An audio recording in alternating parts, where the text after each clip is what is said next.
Rod Serling. We're live. Holy shit. Wait. Feels so good. Oh, we're not recording. There we go. No, not that. No, we are. All right. That's much better. Feels so good. Felt so dirty those 5 seconds we were live but not recording. Ugh. Oh, it's no way to be. It's no way to act in real life. I was just sharing with Dick my every time I go live, right before we do, I got to play 2 no effect songs. And they're really short because they're no effect songs. So it's like 3 minutes, but I felt bad letting them sit backstage so long. So I threw on the audio. That's what I do every time. Wow. Pre-show warm-up. It's good. It's good to have that. It is. You want to have that. You need that.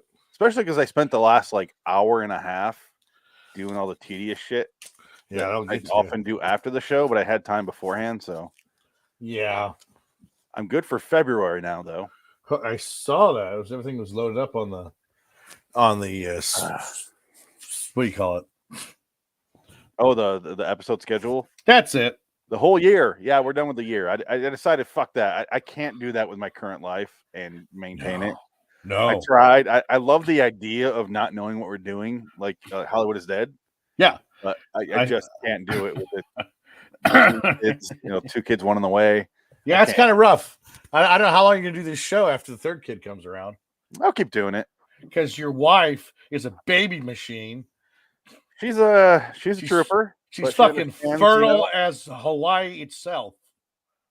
She is very understanding about, she understands the passion that we have, Dick.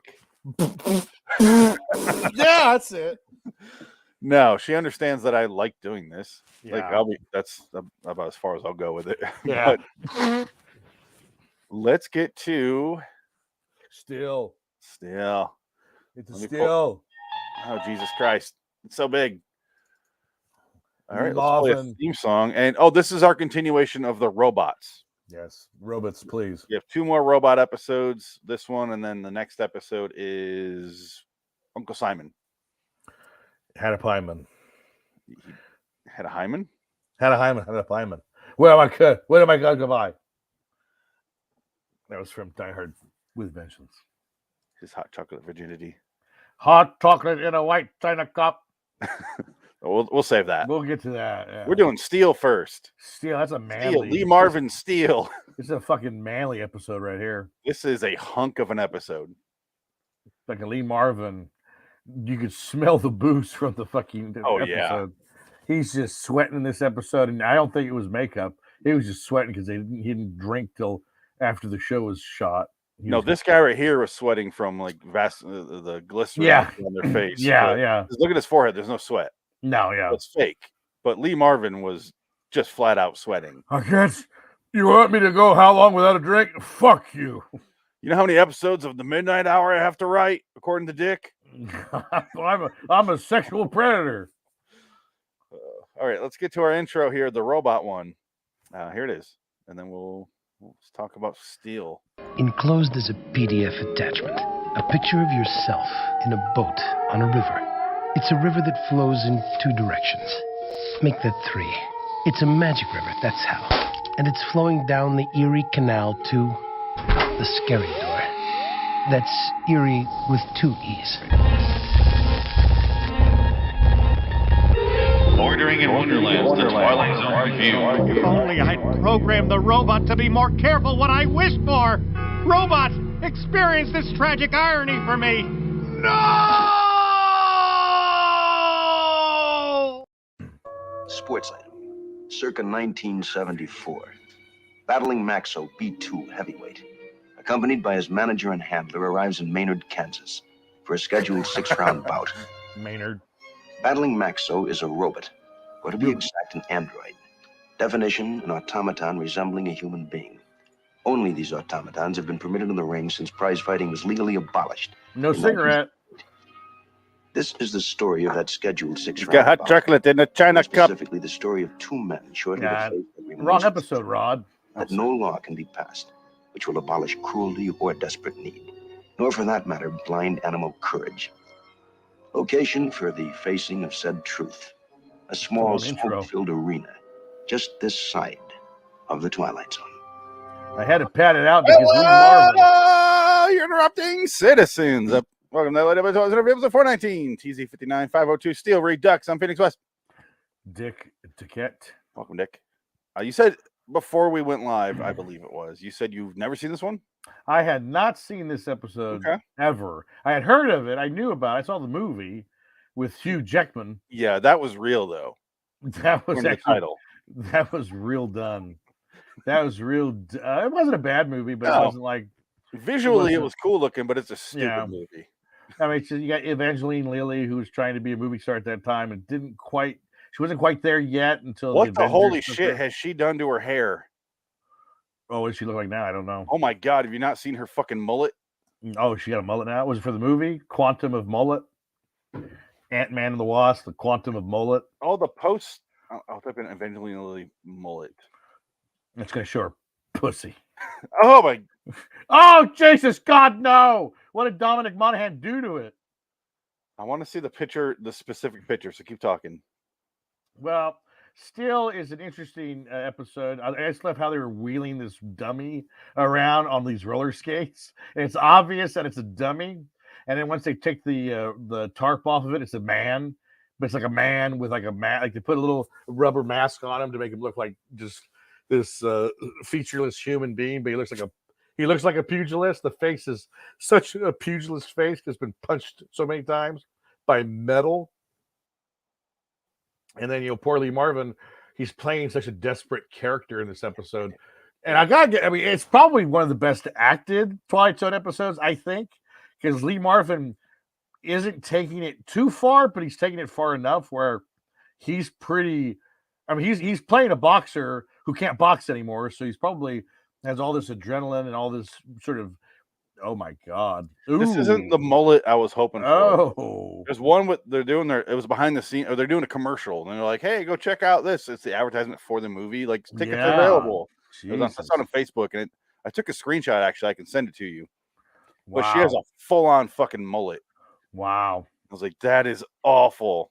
She's trying to be manly for her Wasp. She wants a Wasp solo without Ant-Man, so she's got to be manly. Yeah. So, yes, it is a good acting episode. Lee Marvin. I'm going to say Lee Martin. Don't ever say that again. Yeah. I don't have a nightmare coming back. Check out LAW Anthology Series Review, another cross promotion there. Go check that one out. The show so bad we got sick of it. It got to a point where it just was like, it's not funny anymore. Yeah, it'll pop up a couple times. It'll probably year. I'll say that. We'll watch it again here and there, but not like we used to. We were gun ho about it. We were watching like 10 episodes. Every single week. We were watching it, pretty much every week. We would do that show. That was back when we just stuck to the schedule of this show, and then now it's the rest of the year is chosen by a bingo hopper. So there's a lot of Nick Cage. I don't know. The bingo hopper loves Nick Cage. He loves them because I was noticing them. But God, another Nick Cage movie. So many of them. I was like 3 in a row, and I was like, "What the fuck are you doing, bingo hopper?"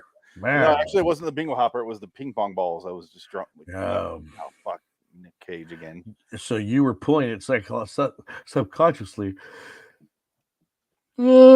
Subconsciously, these guys. You were pulling Nick Cage subconsciously in your drunken stupor. I think so. Nick, I love you. I actually wasn't drunk. It was after a show, but I wasn't drunk. It was last week. It was fine. I was just like, oh, fucking Nick Cage again. Nick Cage, ladies and gentlemen. I'll do it. Yeah. Certain things I can do drunk for this show, but not the scheduling because it's so like. I need to make 3 more movies this year because I want to buy a hippopotamus. I need another dinosaur skeleton. I want to get a Triceratops. I think you have enough dinosaur skeletons. Shut up! You don't know nothing. I'm so sorry. You're right. As your accountant, can we put some money aside for the IRS? I mean, honestly, you need to pay taxes on that $8 million you made like 2 weeks ago. Oh man, I got to pay taxes on that too. I thought I only had to do that once. It keeps going, Nick. It's continuous for your life. Well, I thought I could write off the dinosaur bones because I'm going to be a paleontologist in the movie that I haven't done yet. I'm thinking about doing it. I haven't done it yet. You need to actually sign some paperwork to write it off in your taxes. Universal won't call me back for the Jurassic World cage. So therefore they won't provide the paperwork, right, Nick? We've been over this. That's why I tattooed tax on your left hand. Well, I signed papers with them. Oh wait, maybe that was for In the crayon. dinosaur bones. Oh wait a minute, that was Universal Dinosaur Bones, not Universal the movie company. Can you Oh, just write like man. a spec script and write that off on your? Yeah, your I wonder if that's how that works. If you're a writer, I like a wrote Nick professional Cage writer, fan fiction. We need to write this off. I wrote these 10 scripts, and I think they're worth $10 million. So can I write those off? Oh yeah. I don't think so, sir. No, it's got to be expenses. So I spent $10 million on dinosaur bones. Well, it's like that movie Everything Everywhere All at Once when they're talking to the Spoil this movie tax. for me. No, they're at the whole movie takes place in the tax building, most of it, and Jamie Lee Curtis is the tax lady, and she got nominated for Best Supporting Actress, which I don't know why, but whatever. She's longevity. It's all It's bullshit. a nomination. She's not going to win or come close. No. But I mean, it's funny. She's playing like, oh, she's frumpy. Everybody, she got her big old lady tits out, and she's eating almond cookies. And there's a She's sequence 64. where she has hot dog fingers, and she's a lesbian with Michelle Yeoh, and Michelle Yeoh can't take it because she's a lesbian, but then she's got hot dog fingers, and they do a dance where they put the hot dog fingers in their mouth and they puke. I'm not making this up. It's in the movie. Fun. And it's just like, that's weird. And this is everyone's favorite movie of the year. This is 11 Academy Award nominated film everywhere. And it's probably going to win. No, it's probably because the Asians need a bone. Like the Asians don't get anything. I still think they're going to give everything to the Fablemans. No way.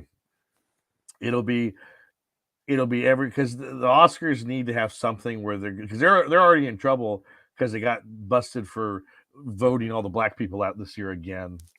There has been the Asian hate thing going on this year. Well, that's what I mean. That's why it's happening. Yeah, that's why it's going to win Best Picture. It won't win Best Director. I think Best Director is going to be somebody else.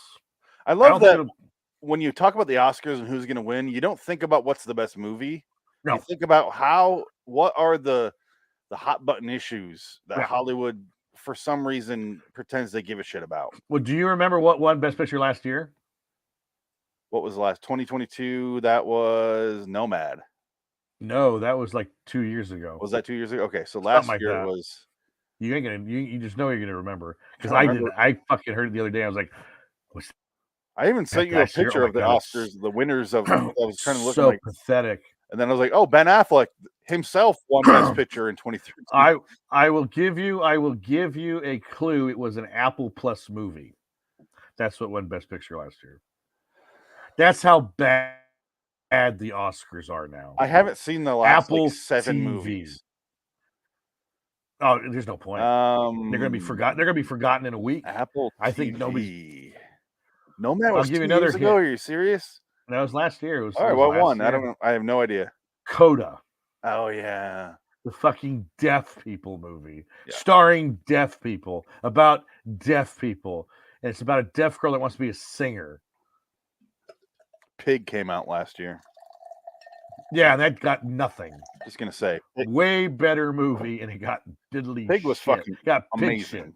Performance-wise, Pig was great. Oh yeah, Nick Cage was nominated. I think he was nominated. Was he not nominated? I don't think he was even nominated. No, he had to have been nominated. Yeah, I looked that up. He has to have been nominated for this one. I think he was nominated. He didn't win, but he was nominated.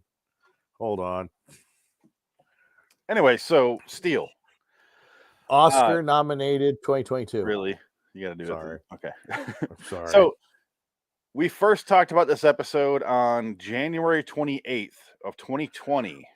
Wow, that's before my time. I talked about it with Frank and Adam. And that was exactly 1 week in the Adam's introduction into the show. Because he started on, this is a calendar thing, January 21st, 2020. So this is his second episode. Oh, okay. I can't help but notice in the introduction, when the movie, the episode starts, they're on a bus and they wheel out their boxer. And I'm just like, nope, it's not a dead body. Just move along. Move along. No. Look at this. Look at this thing. It's the future. It was okay. No, but you could transport a dead body real easily in this future. Look what they're doing right here in this picture. Come on. Oh no, it's ridiculous. I was black laughing. trash bag around and, my face. and then the fucking roller skate kept losing its front wheel, and I hate the fucking man. The They can't afford a mechanic. screw. The mechanic was just bugging me because of his negativity. Oh yeah. He can't be in the ring. He's gonna get destroyed. Look at him alone, you motherfucker! Lee Marvin was just like, I can't hear. Stop talking about him like that. He's got to fight in him. He's got to fight in him. He's the B2. They don't even have a B2 anymore. I will say this. I'm kind of on board more with him than Lee Marvin. Well, I understand. I mean, it makes I'm more going sense. the other way with the confusion between the names. Yeah, Lee Marvin, his character was a former boxer, and they called him Steel. That's why the episode's called Steel, because he was named Steel because he never went down, and he was like he was a hard motherfucker, and Lee Marvin was a hard motherfucker. And when they got him in this, which is like it's like really sad, this episode, because Lee Marvin, they're not going to, the robot fighter can't do it. There's no way. He won't work. So Lee Marvin's genius idea is, well, I'll just pretend to be the robot and see if I can go like a few rounds with this robot. And the mechanic's like, you can't do it. You'll be killed. He goes, I'll be fine. Just do it. They don't know what I look like. They don't know what the robot looks like. Nobody saw us. So I think I could pull it off. And he goes in there and he gets his ass handed to him because he's fighting a fucking robot that's made out of real steel. Hugh Jackman. Just like Hugh Jackman. And gets his ass, like, he's like, I think every bone in his body has to be broken. Even with his fist, when he punches that robot in the face, it's not doing anything. And he's getting yelled at by the audience constantly. They're just saying, "Get that fucking piece of shit off the stage, hunk of junk, ball of bolts, you piece of shit. Fuck you!" Like, you're just they keep showing that horrible. They give all the lines from the fans, the audience, to one dude. Pretty much, yeah. Get out of here! I'm Stag. Fuck you. East St. Louis, wherever the fuck were they? I don't remember. They were in Kansas. From nowhere. Philadelphia, I think. That's they were coming from the East Coast. And they're from Philadelphia, so I don't give a shit about these two guys. Fuck them. You're gonna win the Super Bowl next week. My city is gonna be full of people from Philadelphia, and it's gonna fucking suck. Ooh, wow. Where's the warder? Oh, go fuck yourself. Go back, piece of shit. Your town will be safe because Phoenix, the people in Philadelphia can't afford a plane ticket to Minnesota. To Minnesota? Or wherever. Where's the Super Bowl this year? A few miles from my house. Oh, so it's in Phoenix. The picture of the stadium. Oh, that's what that was. Yeah, as I was saying, the Super Bowl's right next to my house. Oh, that's what you were talking. I was confused. Oh yeah. I was like, oh, what's that? Whatever. I'm telling you, like, I live like I did as the crow flies thing, and I'm like 7 miles from the stadium. I'm like, it's gonna be full of people from Philadelphia. It's gonna fucking suck. God. Hey, Wicked Wizard. Oh wait, that's Boston. Yeah, get the fucking Wicked Wizard over here. We're gonna watch the Eagles play. Oh, you don't got any Philly cheesesteaks some brewskis and some Werder. You don't got no Philly cheesesteaks over here, man. This place sucks. Whenever I do the Philadelphia thing, it slips into Native American. I can't help it. I didn't realize there was a Philadelphian accent. Yeah, it's a stupid this sort of thing. Sounds like Fargo. Yeah. Now Fargo's way more slowed down and from the back of the. Oh, I don't know. It's a top of the mouth accent. Philadelphia's we're like a squeezing of the throat. If I could, it slips in the Native American when I do it. I can't do it right. The great winds brought me here to your state to watch the game. I'm Chief Punching Horse. I'm from Philadelphia. I'm going to destroy the Chiefs. We're going to scalp Mahomes. He's hurting, so I don't think he's going to win. I think the Eagles are going to win. Probably, and they're gonna storm through your city. No matter what, they're destroying our town. Yeah, you better stay indoors. Keep Nolan inside. No, Nolan will fuck him up. I'm not worried about him. Nolan's gonna sit on his porch. Keep walking. Baby shotgun. Keep walking. Just like the Simpsons with the Pooh's kid. Yeah.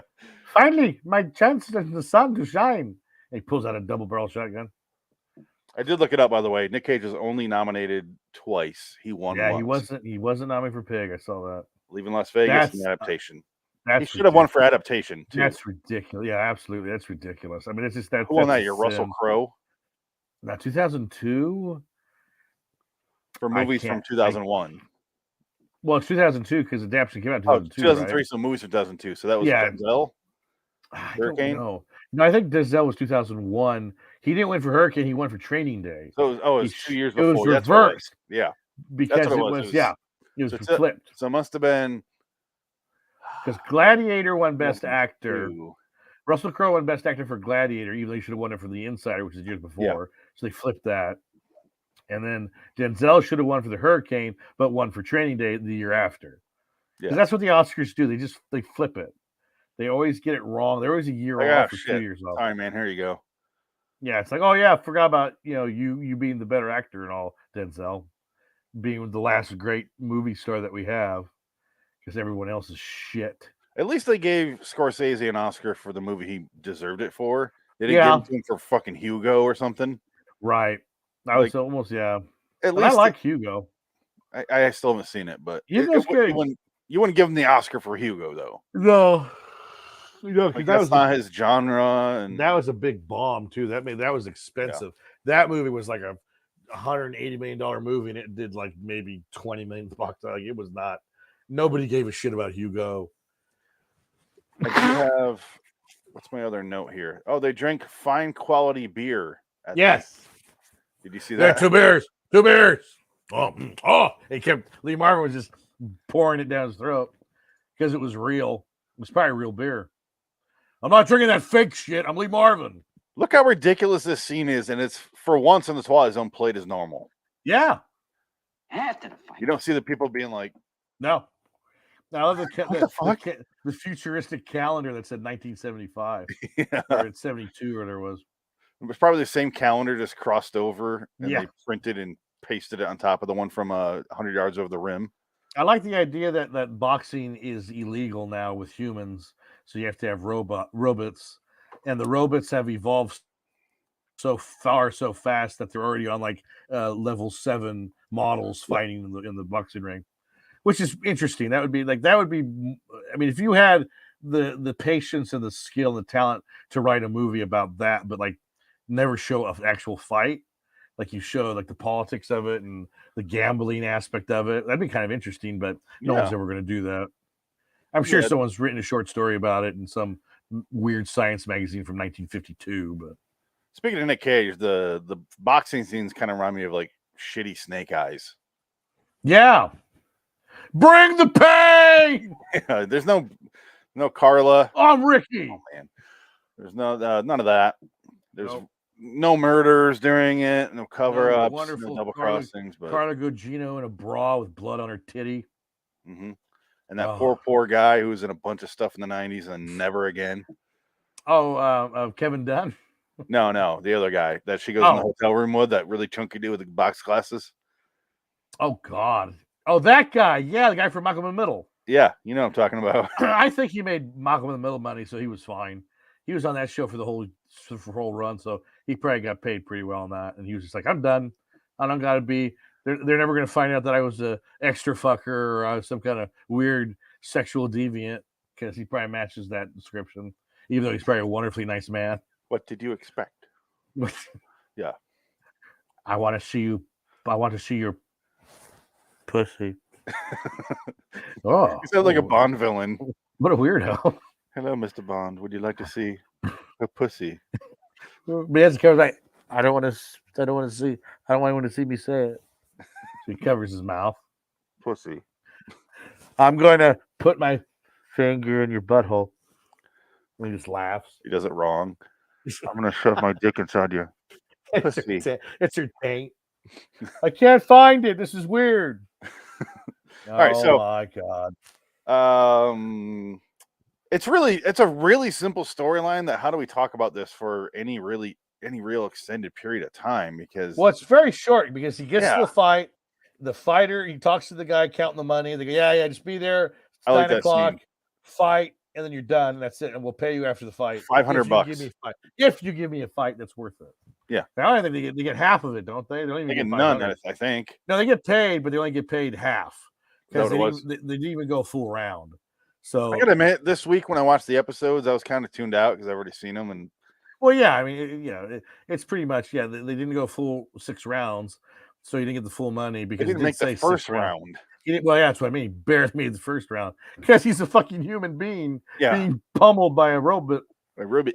and he's all fucked up. Like he's like his liver's bleeding, his kidney's shutting down. He's laying on the ground. Did you give us our money? He gave us Kill half. me. He gave us half steel. Well, that means we can take the bus back. That'll save us some money. That'll be $70 for us to go back home. We'll make that. We'll take the rest of the money and get some grease for our robot. Oh my god, it did drive me crazy in the opening when they're drinking their fine quality beer. Yes. How many times Lee Marvin says, "We'll get some grease." Yeah. Then we'll get some grease. I'm like, stop talking about the fucking grease. I It's get his it. mantra. He needs the grease. But he goes, the other guy, the negative guy that you hate, keeps going, they don't make that grease anymore. He's like, we'll find it. We'll get the grease. And then we're in the middle of nowhere. We're in the middle of nowhere. They don't even serve. They don't make that stuff anymore. I told you, Steele. They don't make it. Our robot's 3 generations behind. What are you thinking? How fast are they moving through grease where they don't even make it anymore? Apparently, in the future, it's really a bitch. The real short shelf cycle for grease in this 1975 future. It's insane. What year is this actually taking place? They're getting, I think it's 72 or 75, something like that. I think it's 72. It's probably 70. It says the year on the calendar when they walk into that bar. Yeah, I'm trying to look. It says the calendar says the year. I can't remember if it was 75 or 72. Because they said boxing was illegal in 1968. So that means it would be 3-4 years into the New World Order. 70s. We're going to see some boxing robots tonight. Oh, I can't wait. It's right here. 74. Oh, 74. Okay. That's in between. Yeah, I love that jazzy music they play for the whole episode. Kind of doesn't fit. We'll talk about repetitive music when we get the drop zone during our Hollywood is Dead episode. God. I'm the drop zone. I'm going to give you something that no one else can give you. So this is a year after Lee Marvin, the real him, starred in The Iceman Cometh, directed by Frank Darabont. Really? No, John Frankenheimer. Sorry. Frank Darabont was like 2. I got mixed up in my Franks there when I was thinking of something else. John Frankenheimer. He. Oh my God. Yeah, Lee Marvin is really good in that, but he also plays a very similar drunk character. Well, that's Lee Marvin. It's like Death of a Salesman type of right. Yeah. script. Yeah, but it's a 3.5-hour movie. Yeah, and we're doing it. It's on our to-do list this year. Oh God, there is a 2.5-hour cut. I will be watching the longer cut though. You don't have to watch the longer cut. I put both on the hard drive for you. Oh, is they both on there? Okay. Ooh. Yeah, I'm not gonna make you watch a movie that long when you don't care. So I've already seen the movie and I really enjoy it. It is worth the watch. It's based on a play, which is always good. Yeah. And I'll be watching the very, very long cut, looking for differences. Good for you. Is there a commentary on it or no? Not on the files. Well, on yours, is there a commentary? Because you probably have the Blu-ray or DVD. No, I don't have that. I don't have it. Oh, so you do not own this movie. Cannot find it. You had to find it online. Yeah. I found a legal copy online that I purchased. I bought it for $25. It was $18.77 exactly with change. Look at my taxes. Anyway, I have a receipt for it in a white China cup. How long after this did Lee Marvin? He lived another 20. Well, he's in Delta Force. Delta Force is like 1985, right, or 86? 86, and that's his last thing. That's his last thing. Let's go. We're going to go in there and get the hostages. Delta Force. That's a almost 3-hour movie that you don't get your fucking life back. That was a rough one to watch. Chuck Norris, Lee Marvin, and the wonderful Robert Forster, directed by Menachem Golan. Milan Golan, the canon. Is that how you say that? Menachem Golan. He was the canon guy. He was the head of canon. Golan Globus. Golan Globus. Yep, that's them. two That is him. Jews from Israel right off the Were boat. they Jews? I thought they're from like Hungary. No, they're from Israel. Oh, okay. They had the highest grossing movie in Israel history, the Lemon Popsicles. It was a sex comedy.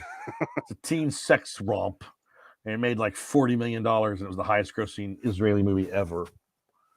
So I don't know if it's been topped either. Yeah, Israel. Huh. Is that who you after? Israel?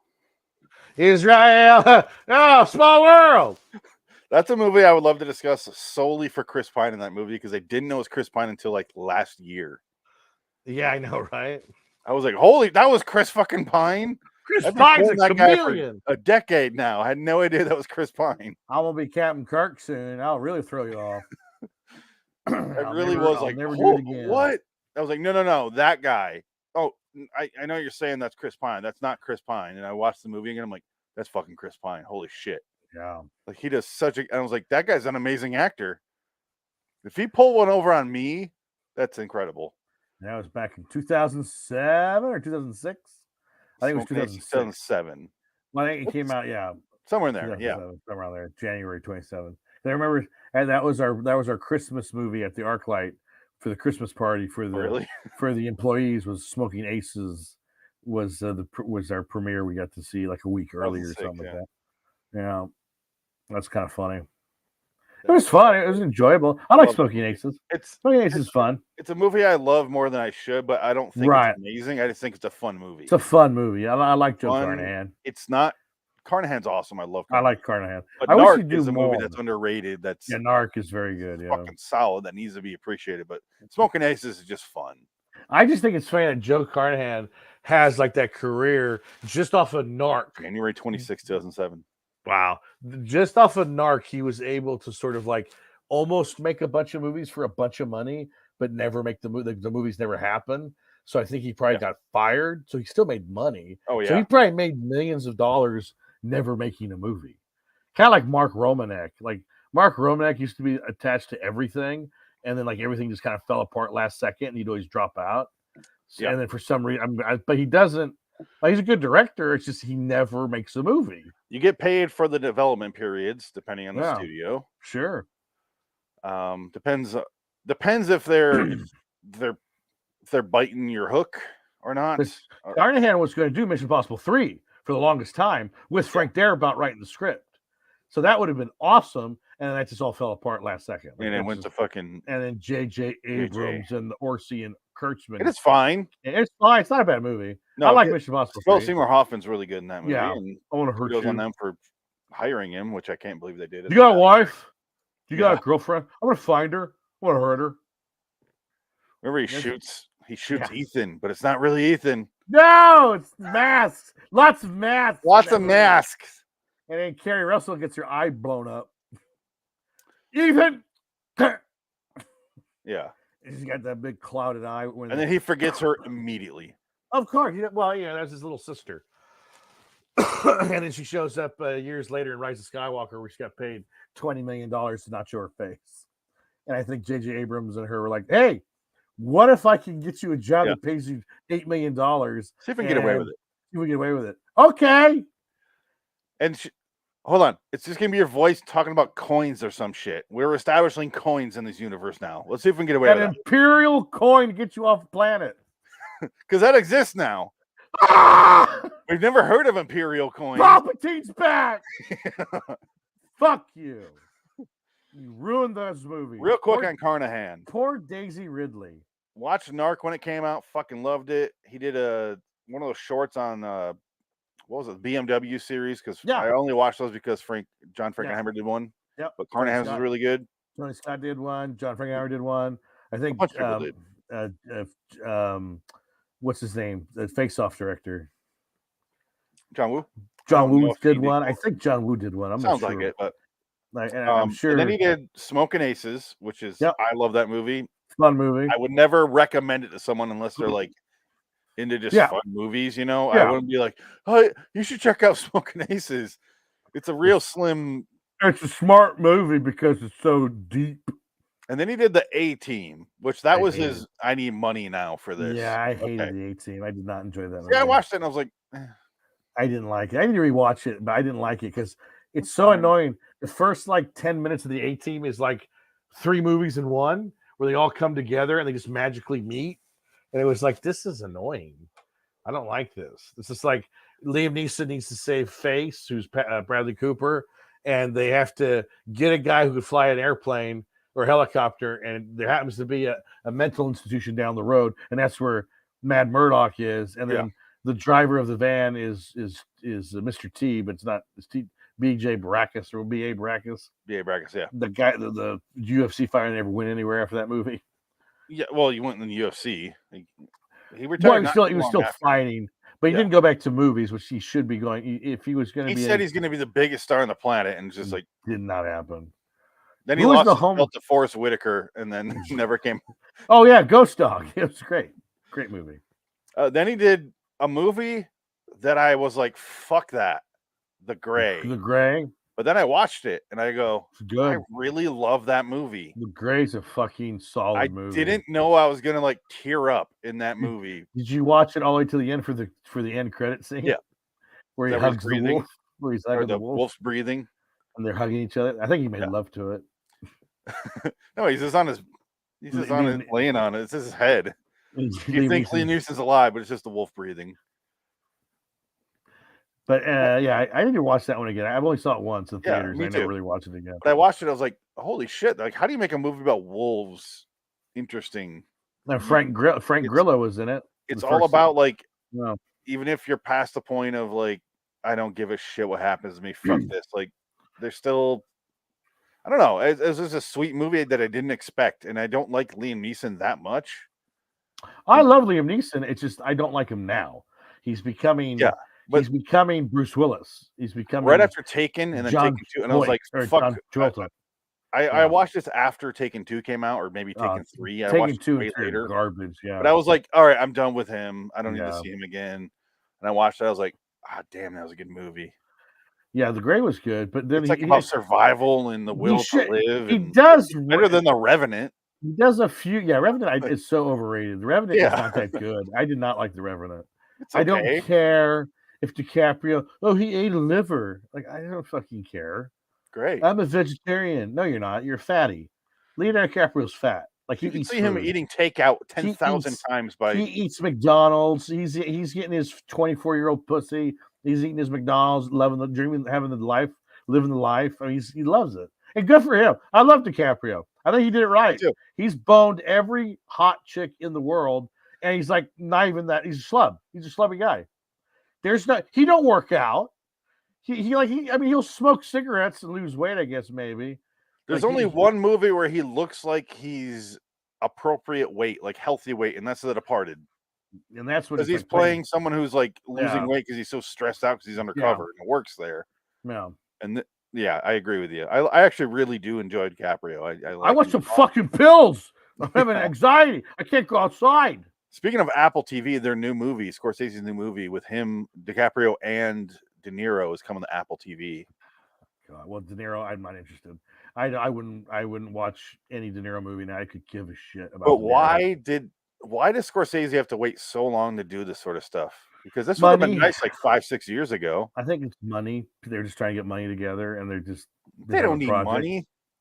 Hey, Irishman was a big bomb. I mean, we forget but that didn't come out of his pocket. No, I mean, Netflix's pocket. But that's the thing. I think you have to convince these guys with money. Oh, it's Scorsese. Yeah, we don't make no money. Yes, but it's Scorsese.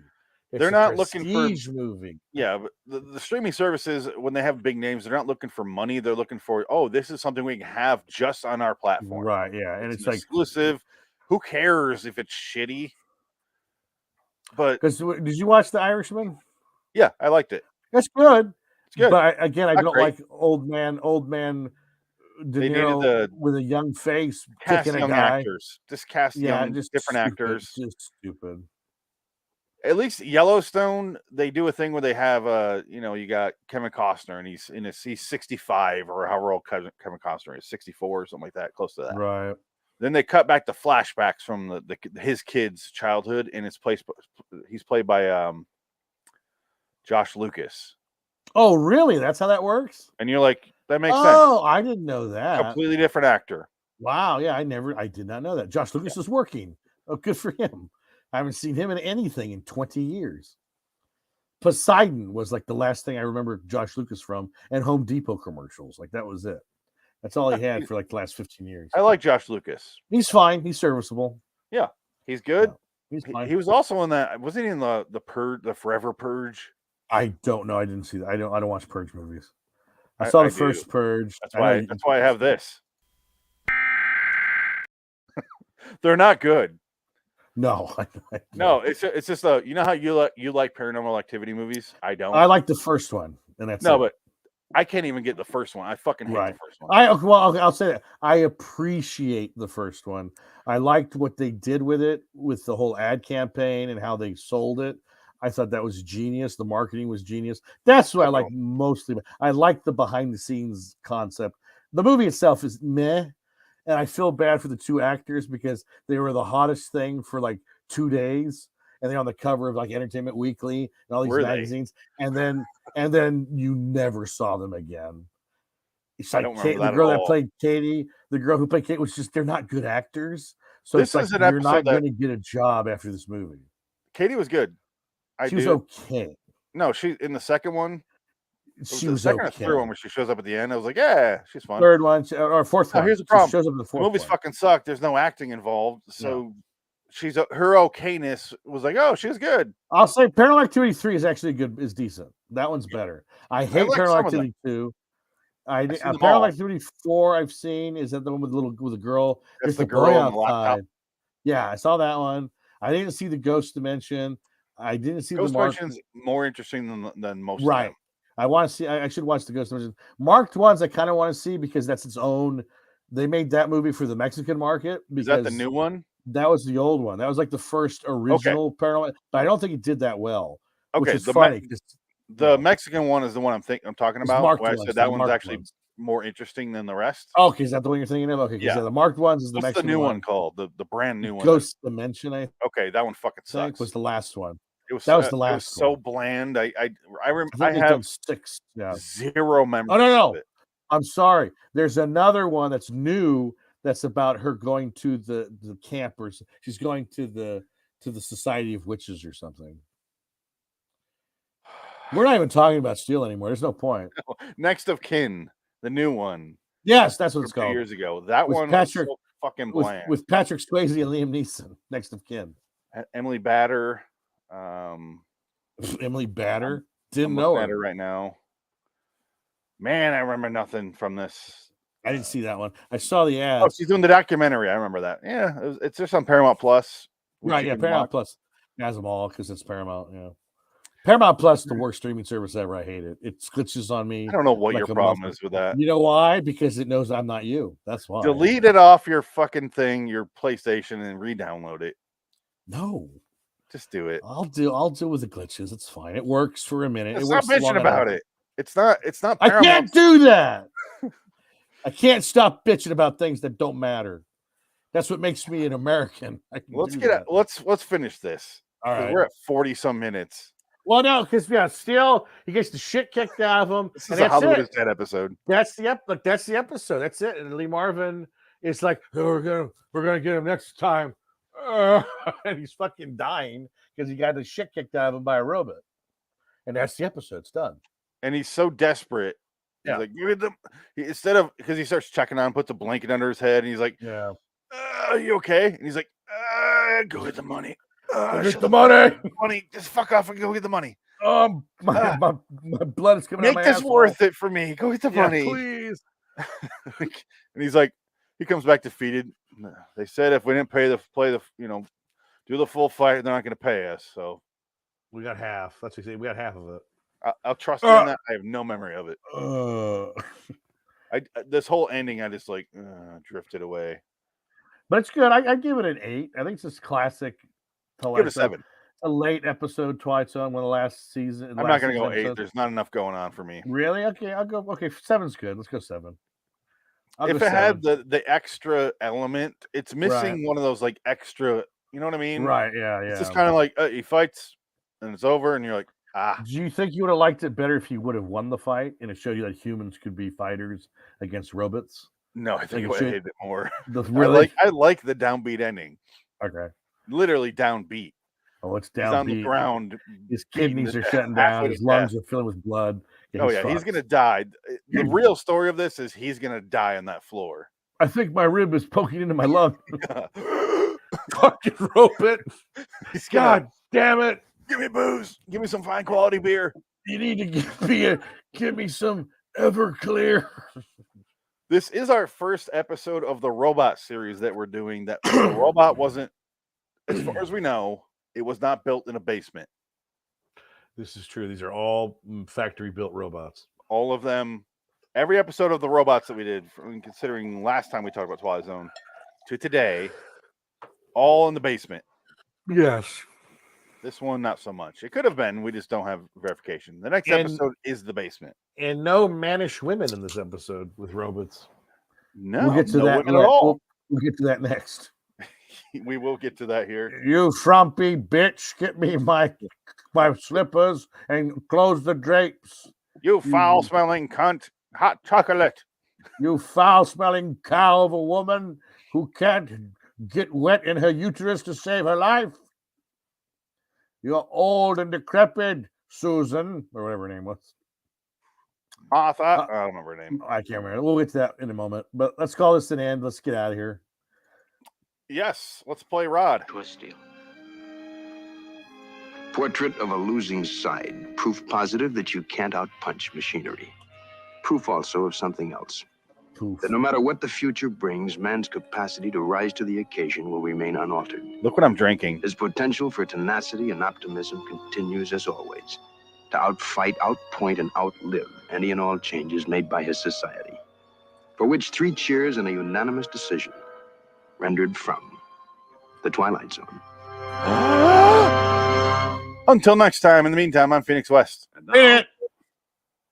Look what I'm drinking, though, before we cut this episode. I found this at the store. Zero sugar. Oh, my God. But I can't see that. Strawberry? Strawberries and cream Dr. Pepper. That sounds awful. Why does this exist? That sounds awful. Is a question. You live in a world where they have all that shit because they don't have that stuff here. I don't have those flavored sodas in this. I live in a city, that's why. Well, I think you are a marketable city, and hey, KFC's bringing the Twister back. I'm so excited. Yeah, I saw you post about that today. Oh God, that was the best news. Is he serious about how excited he is or not? No, I am. That was the what best is the lunch. Twister? I don't remember this. It's just basically. I hate KFC, by the way. It's just a piece of chicken strip with lettuce and tomato and a zinger sauce. They used to call it zinger sauce, but then they call it like a spicy sauce, a KFC sauce. But it was called zinger sauce back in the day, and it was a Twister, and it was bigger. Now they're small. You get 2 for $5. So they're little appetizer things, which kind of pisses me off. But whatever. Mini Helen Hunts. They were good though, and I miss them. They were so good, wrapped in foil with those wedges and a Pepsi. Oh God, it's good. Pepsi, because you got the KFC, Pizza Hut, Taco Bell. Yeah, that's all right. Pepsi. They own it. They own all shit. Pepsi. Yep. Taco Bell is every restaurant in the future. That's true. We need to talk about Demolition Man and Hollywood is Dead, don't we? I think we did. No, we didn't. I think we've talked about Demolition Man. We might have brought it up, but we have not done an episode devoted to Demolition Man. I think we did. I have every episode right here. I can tell you exactly what we talked about. You're gonna have to archive it and look it up. I think we did. I don't have to archive it. It's right here. I'm almost I think we've talked about it enough that we talked about it. No, we need to take a deep dive. All right. We did From Dusk Till Dawn, Exorcist 3, Smile versus the Barbarian, Blue Chips, Buried Alive, Ghostbusters 2, Man on the Moon, Drop Zone versus Money Train, and then Death to Smoochie next week. Well, we haven't done Drop Zone yet. That'll be in a moment. Let's get to it. All right. Bye-bye. I will say that was 48 minutes, but that was fun. Yeah, that was a good one. That's fine by me. That's what I pictured Hollywood is Dead to be. Just well, that's basically what Hollywood is Dead is. we have the subject of 2 movies to talk, or a movie to talk about, which I think is good because Hollywood is Dead. We're talking about old movies that are from 20, 30 years ago because Hollywood can't make shit anymore. I can't stand anything new that comes out. It's junk. It's all shit. It's all fucking terrible. Oh, Hollywood, yeah. It's just junk. We'll wait and we'll discuss that because Because I was talking to somebody the other day about like watching Netflix movies, like the new ones with like that have Ryan Gosling and Chris Hemsworth and like movie stars, and they suck. Like I can't watch them. I tried to watch that Joseph Kosinski movie, the one with Chris Hemsworth and Miles Teller. Couldn't do it. I got 10 minutes. I was like, this is boring. I don't care. Chris Hemsworth, I feel, or which one's Thor? Chris Hemsworth. Is that Chris? Okay, he's in like 7 of those fucking things. Yeah, he is. I'm like, he is. oh, he's in that. Oh, I don't want to watch it. They're bland. I don't care. Like, and I don't mind. I don't hate him. I think he's fine. I like him a lot. I like him, but the movies aren't interesting. They're boring. I don't care. And they all look the same. They're all the same, and they're all shot the same way. They have the same formula. There's gotta be jokes. It's the modern day canon movie, but at least the canon movies had the charm of being made by men that didn't understand movies. They didn't understand American movies. That was their problem. I cannot. Okay, sorry. I'm just making sure the audio. No, that's fine. Yeah. All right, let's delete that. Let's see if the next one, Uncle Simon. Uncle Simon. Can you change the background? Yeah. Go into the bottom of brand there. I'll change the banner. There we go. It's on the bottom of brand. Yeah. Very, very bottom. You can delete 419 if you see that one. And this add in 419. This is 421. It's 420. Uncle Simon. 420. All right, there it is. All right. Oh, I can get rid of the banner because it's on there. There we go. Certain times the poster lines up where I can have it there. See, it's right there at the bottom. Yeah, there you go. Okay. There we go. It's already on the poster. And we're recording. Oh, you changed it. Shit. I didn't mean to do that. There we're recording the episode now. Let's get to it. Uncle Simon. This is our last of the Rubit episodes. Is it really? There's only 4? No, we did 3 last week. There's 2 more. There's more. It's just, there's more. These are the ones I put together. Right. Yeah. Okay, there you go. Some we already done a Redux of, and you know what I mean. Yeah, that's fine. Because we did the Mighty Casey Redux already. That's a Robot one. The Lonely, we've already done a Redux of. That's another Robot one. Yeah. Actually, technically, no, there's no robot there. But think about machines. It's about machinery. We have not done Whipples twice, but that's not really about a robot. It's machines. You get into the nitty gritty gray zone. Not the Ryan Gosling shitty Netflix movie. And not the drop zone either. I'm assuming it's shitty because it's Ryan Gosling. I can't stand Ryan Gosling. Can we talk about him for a second? I like Ryan Gosling. I don't have a problem with Ryan Gosling.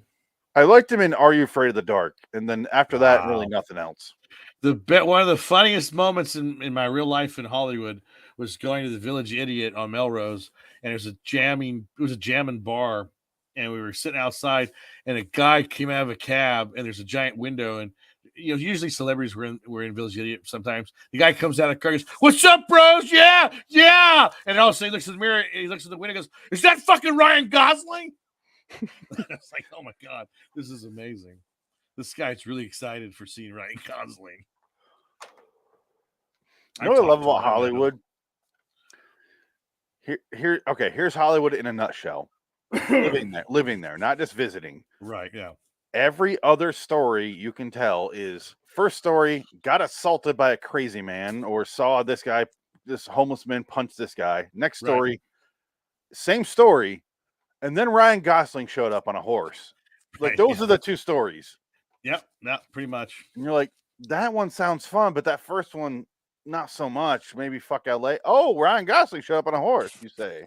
That's and it's like this. Great. That's LA. No. It's just not anymore though. I was like, fuck this place. I think a lot of those celebrities have moved out of LA because of the fucking festering hellhole. No, it's Silver Lake. Jim Carrey just put his mansion on the market, $30 million. He's leaving LA. He put up his house for 30 years. It said it was his home for 30 years. It's 28.7 million, something like that. Sell it to some Saudi Arabian family that'll buy it. That's all that lives in those in the mansions and the hills. It's either Chinese or Saudi Arabians. It's foreigners. No, or it's old money. Because what happens is all the old money lives there, and these guys come in and say, well, we'll buy 2 of your properties and we'll make it one property. That's what happened to the Playboy Mansion. It got torn down and remodeled by some Chinese company. I heard about that. That's long gone. I remember driving past that. We were in Michael's car in LA, and it was me, you, Remco, and Michael. We're driving around doing the touristy shit. So we're like, this is our first time. Like, what do we do? And we went by that. Or we were in the area and talking about it, maybe. No. But I never gave a shit about the Playboy Mansion. No, but I heard it was old as shit. It looked like Uncle Simon's house.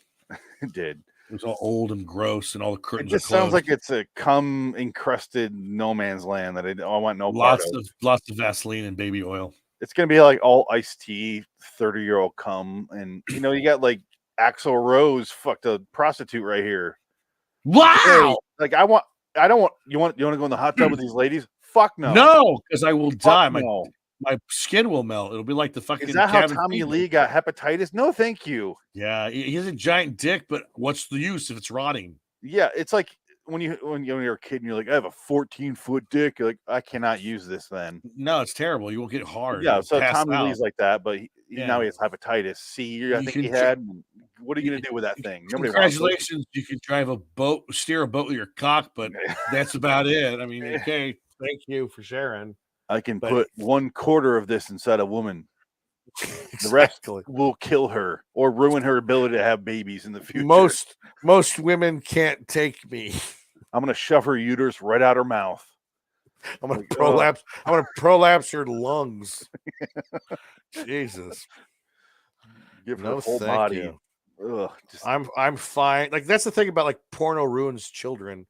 Because like everyone talks about, you watch porno and it gives you this false idea of love and all this. And it's like, yeah, no shit, because they're fucking nobody has a dick that big. And if they do, it's horrible. Like, nobody wants to fuck you because it hurts. I think that's the only reason Ron Jeremy had a career is because they're like, well, have you seen yes, Ron he has Jeremy? a 12-inch dick, but also his body looks very, very familiar to me. Have you seen Ron Jeremy lately? Yeah, he looks like he's the Crypt Keeper. No, he's like he has Alzheimer's and dementia, and they're trying to get him off of his sexual deviance charges. They're trying to get him out of jail. They're trying to get him out of prison because he's fucking old and his brain's melting. He can't go to prison. So I don't know if it's an actor or it's real, but he looks bad. No, looking at him, normally you can tell when some like the COVID shit, like, oh, he's so old, Bill Cosby, I want to get him out of here, and then immediately he goes back to work. No. Ron Jeremy, I kind of believe it. He looks like bad. He looks like every time he came on a lady, his soul left his body a little bit. Yeah. His soul rotted away. I'm Ron Jeremy. Life force getting drained out of him. Indiana Jones Last Crusade, he chose poorly. Yeah. He was Ron Jeremy. I should have okay, well, no. I should have gotten married to a nice lady. No more. Let's get to a Twilight Zone episode. Yes, I'm sorry. We got to talk about Uncle Simon. No, it's both of us. It's not you. So, enclosed is a PDF attachment, a picture of yourself in a boat on a river. It's a river that flows in 2 directions. Make that 3. It's a magic river, that's how. And it's flowing down the Erie Canal to the scary door. That's Erie with 2 E's. Bordering in Wonderland, the Twilight Zone review. If only I'd programmed the robot to be more careful what I wish for. Robot, experience this tragic irony for me. No! Simply honest for you. Well, I wish you well, my good and faithful Barbara. I'm way off. I offer you this. If you had an 54. Sorry. Dramatis personae, Mr. Simon Polk. I read that wrong. A gentleman who has lived out his life in a gleeful rage. And the young lady who's just beat the hasty retreat is Mr. Polk's niece, Barbara. She has lived her life as if during each ensuing hour she had a dentist appointment. There's yet a third member of the company soon to be seen. He now resides in the laboratory, and he is the kind of character to be found only in the Twilight Zone. Hello, citizens. Welcome to LA 4 420. Whoa, let's get high. TZ59's 508 Uncle Simon I have the hiccups. Redux. I'm Phoenix West. Dick getting high on 420. What's going on? I have the hiccups really bad right now. I'm trying. I had 15 edibles right now for 420 episode for this episode. I'm so excited. Yeah. Rock on. I love weed. Can you set up this episode while I try to get rid of my hiccups? Uncle Simon stars two people, a woman who is basically used as a cudgel for this old man's will. He's just an awful old man who's been tearing down this poor woman for 25 years. And he does it because he thinks she doesn't deserve a better life because she's being greedy by serving him because she knows there's money to be made out of it. So he just constantly berates her and talks about, you never go into the basement, you cunning cunt with a bad cut that stinks like fish. You smell like a whore whorehouse at low tide in Louisiana, circa 1922. Like, he's just awful. He's an awful old man building robots in his basement. He's a scientist, I guess. But the only thing he built was the Robbie the robot from the Forbidden Planet. And that's all he did because that's all that's there. Like stuff on him. Yeah, and he can barely walk upstairs. So I don't know how the fuck he gets in the house. His feet are too big for those stairs, by the way. I am learning every day. I want hot chocolate in a white china cup. Fuck yeah! These hiccups are not going away, man. Oh my God. Talk through it. You have to get water and just do this. You got to raise your hand up. And I think my water's downstairs. All I have is fucking... Okay. I just bought this before the show. And I don't think you chug that. That'll probably kill you. No, I started this when I started working on the shows tonight. Here, I'm down to here. Oh my God. I'm not going to chug that. No, let me find that. Yeah, I don't know if that's even better. That's carbonated. You got to be clear water. Carbonate might help. I don't know. I don't think Continue. Sorry. Well, that's basically it. And she gets pissed off to the point where she essentially like pushes him down the stairs. The old man is like, no. Oh, okay. No. Oh. No, sir.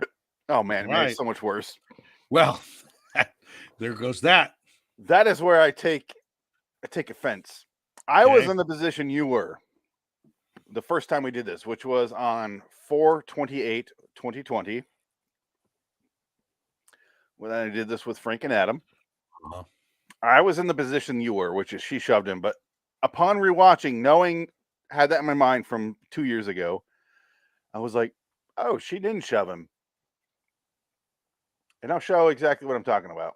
She just she doesn't do anything. She lifts her hands and he falls. She stops the abuse. Yeah, because he's hit her with her cane. Oh, these fucking hiccups. I'm so sorry. That's what happens. Doesn't he try to hit her with a cane? She grabs it. Yes. She kind of so she's defending. Yeah, no, that's fine. Yeah. But you said she shoved him on the stairs. Okay, well, I didn't mean to inquire and cure that. I was happy. Even if she did, I'm glad. She deserved it. He fucking sucked. I hate Uncle Simon. I would have beaten him to death years ago. I would have put a pillow over that fucker's head. And this is why it's a weird episode, because who's the good guy? Nobody. That's the thing. It's one of those human being episodes where you didn't do nothing, but you're still going to pay for it. It's one of them. God, I wish these would go the fuck away. I think we need to speed through Uncle Simon so I can go take a moment. That's fine. Yeah. So okay, here's what I'm talking about. Yeah, right here. Here's his death. This is all she does. Yeah. That's She caught it and she moved. Yeah, because he lets go of it and he falls back. If he fell from this, if this action right here, Dick, made him lose his footing, just his hand going back like an inch on him.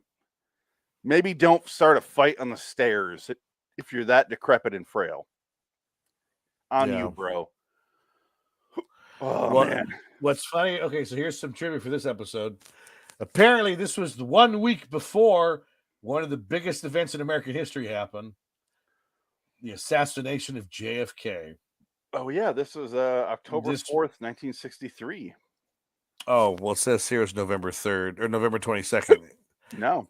Well, no, it says here Probe 7 over and out. The next episode of The Twilight Zone would not air for 2 weeks. The broadcast of the following week's episode on November 22nd, 1963, which was to have been Night Call, was canceled due to the assassination of John F. Kennedy in Dallas, Texas. And by the way, whenever you see that, it's not out of respect. It's because there's three channels. Yes, exactly. So the news was just talking about that. They pushed back anything else. That wasn't out of respect. Yeah. I'm so angry right now, Dick, that I keep hiccuping. Well, I hate the hiccups. I'll talk about JFK now for the next 20 minutes. So you Please do. And Woody Harrelson, because we're talking about him and Hollywood is Dead. True, yeah. Yeah. And his dad and all that. Oh, JFK. Well, he was a hitman. I don't think he killed Kennedy. No, that was the conspiracy theory that was Woody Harrelson's dad killed JFK. Oh, I don't believe that. I think it was Oswald. I don't think there was a conspiracy. It was the Smoky Man from Below the Greats. Because I was there. Yeah, that was good. That was, or it was Magneto. He moved the bullet trying to save him, but it didn't work, according to X-Men: Days of Future Past. But I was there. I went to Dealey Plaza. I saw it. There's no way in hell there were gunmen on the grassy knoll because everybody would have seen it. Yeah. It's not that big. This isn't like, oh, that was 100 miles away. No, it's like literally 50 feet from the road is the grassy knoll. Like you would see guys with rifles shooting at the fucking president. And by the way, the grassy knoll was like surrounded with people taking pictures. So give me a break. I'm sorry. No, it wouldn't happen. And I got to step on the X where the first bullet hit on the road. Left. I ran out in the road before traffic came, and I was like, look, I got shot in the head. And I run back off the road because they have the actual X's. Oh, it's wonderful. Oh, it's fucking 50 years. Who gives a shit? It's done. He was okay. He was okay. He wasn't that great of a president. Whatever. We still would have went to Vietnam if he would have lived. It would have been no different. The only thing that wouldn't have happened was that fucking Lyndon Johnson wouldn't have been president, and it would have been probably better for everybody. Yeah, although we would not have the audio of Lyndon Johnson ordering hanger slacks for his massive balls. He's stuck out a bum hole. We wouldn't have stories of him taking out his big old cock, saying Ho Chi Minh don't got this. I can't believe you never heard that before. Oh, I love it. I love those stories. It's great. I bought a book from the thrift store. The tapes of Lyndon B. Johnson. The man I got it for free. The man is one of a kind. He's a piece of shit, first of all. Yeah, I don't like Lyndon Johnson. But the man is one of a kind, and he's just one of those guys that I'm gonna talk about my asshole right now for 20 minutes and you're gonna listen, all right? He's got his hand on the goddamn chicken switch. That's from JFK. Now you get me in the presidency, get me over and get your goddamn war. And you got the whole conspiracy theory of did he? No, he didn't. Yeah. Nothing. I don't think there was ever a conspiracy. He doesn't seem smart enough. No, what's the thing? It's like everybody. I mean, come on. Conspiracy theories are for people who just want to see that there's this big Wizard of Oz behind the curtain thing going on, and we're it's like what Alan Moore said, we're completely rudderless as a species. It's just people do shit when things happen, they take advantage of the situation if they can, and they get millions of, like, they'll make millions. The military industrial complex existed before Kennedy, it exists today. That's why we're in the Ukraine again, spending hundreds of millions of dollars, billions of dollars on a war that doesn't matter to anything. It's fucking stupid, but you got to be, Ukraine. You got to love the Ukraine because that guy is such a hero. He's a fucking puppet. He's phony. It's all phony. It's all fake. It's fake. Wag the dog, Uncle Simon. As if the Ukrainian leader wasn't supporting the Armenian genocide and everything. Right. We ignore that. No. We're not a political show. What are we doing? We're talking about, you lived in Glendale too long. You're talking about Armenian genocide. Not Glendale. The only problem with the Armenian genocide was the Kardashians weren't part of it.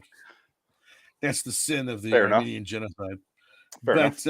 They Don Siegel directed this episode. Don Siegel, who directed Dirty Harry. Dirty Harry, Invasion of the Body Snatchers. Yeah, pretty good. Escape from Alcatraz. He's one of the few directors. Clint Eastwood, when he did once, Good and Bad the Ugly, he put those tombstones, Yeah, Don Siegel. Don Siegel, Sergio. Yep. That's it. Yep, beautiful. Those two directors made him who he is. I'm going to kill you for what you did to Ned.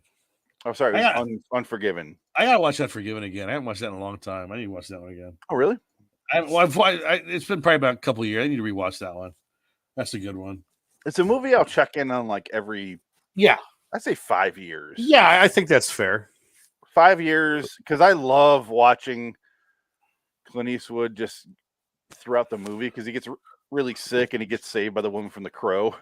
Yes, that's right. After that, he's just like fucking right.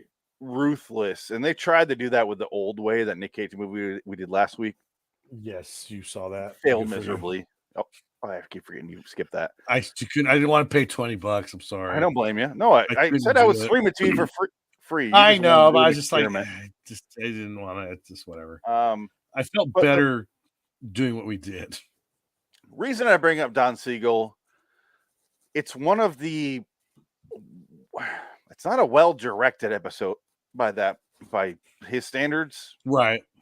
It's kind of late. It's kind of just point and shoot. Right. Sit there and you watch. If you ever see The Beguiled, this is Don Siegel movie, that's fascinating. What he does in The Beguiled, he does like a weird, like threesome scene where it's like Clint Eastwood's boning one girl and boning another girl, and he like composes the two scenes over each other, and it's like a threesome. It's weird. And they did the same thing in Hannibal, that TV show, and they stole it from Don Siegel in The Beguiled, the original Beguiled, not the new one with Colin Farrell and Nicole Kidman. My face looks like a plastic mask. Not the Sofia Coppola one. That's right. Was that who did it? Yeah. Sophia Coppola. Oh God, Nicole Kidman, who looks like a robot now. Stepford Wives, not far off from reality. Jesus Christ. I want to thank the Academy for giving me this award for living with Tom Cruise for 20 years. I can finally wear high heels. I love Keith Urban. He's an Australian country music singer. That makes no sense. Australian country? No. None. Sorry, no. None, mate. I love my Cadillac. I love me Ford and my chicken coop on my beachfront property in Sydney. My tractor's sexy. She thinks my tractor's sexy. I hate country music. I hate country music. That's the one genre of music I can't get behind. I hate country music. I always thought country is my least favorite genre. But then I go to this taco shop. It's called Chronic Taco. And I go, you know what? Country's not that bad because they play constant reggae music. And I go, oh, I hate reggae. Yeah. Reggae is number 2. Close. At second. least country, the singer sounds different the next song a little bit. And I'm like, that's a new song. Reggae, I'm like, oh, this is 5 songs later. I had no idea. Going to get the weed, smoke it down on the beach with my bottle of rum. Love, love, love, love, free love, weed. It's all upstroking on a guitar. Tick, tick, tick, Yeah, tick, tick, tick. It's like this fucking island version of Jerry Garcia, where it's tick, tick, tick, on your guitar. Oh, but you see in the news, Jerry Garcia's pot company leaving California because of too many taxes. Don't call it his pot. It's his family. He's been dead for 30 years. It's his family's pot business. They use his name to sell weed, and they're leaving the state of California because California can't even sell weed right. It's so fucking useless. But I hate the state. You live in one of the worst states. I'm literally next 5 years might be in Arizona. Like seriously, we're. But here's the problem. Right now, Arizona's being overrun by Californians. Well, I wouldn't tell anybody. It's fucking awful. Hi guys, I'm from somewhere else. What's going on at the Chronic Taco? I'm driving and I'm like, who's this? Oh, California plates. He's just giving me an answer. We're going to vote stupid here and fuck your state up too. Yes, that's part of the problem. We're from California. We're dumb as shit. Because we think if we don't think the same, it's going to be better. No, you're an idiot. You're just moving somewhere else to ruin. You fucking dullard. Good luck in Austin, Texas. Yeah, well, that's where you belong. It's either here or it's Austin, Texas. Because it's close thing to California. It's Austin, Texas. Because it's so free. It's so liberal over there. It's so wonderful. But they don't realize they're living in a humongous red state. So I Yeah, kind of well, like that's the that. thing. Which go there and you ruin that fucking city. Have fun. But this is like You already this did. city kind of controls the state because there's nobody living in the rest of the state. Ugh. Well, give it time. You'll be Phoenix 2 will be rising shortly. All right, so I love that she claims he fell. Like her plan is he fell down the stairs, and then she goes upstairs and she starts like demolishing the office. Right. Yeah, she's having a nice Nick Cage vampire kiss moment. She is. Martin Sheen Apocalypse Now scene. Yep. Only she didn't have a heart attack. And The Room. Johnny The Room, yeah. Or Zat. Also, Zat. That's Pharmacy. correct. Pharmacy Zat. Yeah, that's true. What other trashing? Oh, Citizen Kane. Yes, Citizen Kane. Yes, he does a nice room trashing.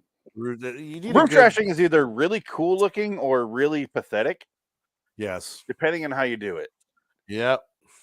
We're naming all the good examples, like bar for the Zat. bar's high. Yes, Zat is probably the best. Zat is definitely the best, I'd say. Zat. This is the worst on that list that we mentioned because she throws like 5 things. But I'm like, if you're gonna say he fell down the stairs and you're upstairs celebrating by trashing the room, what's your story? I want to see what their story is, but instead they just cut around it. Right. Yeah. Here's the attorney. You must stay, and he goes on for 10 minutes. You must stay here. You must put in 3 tampons per period. And he's like very specific on what she has to do to keep the money. Yeah.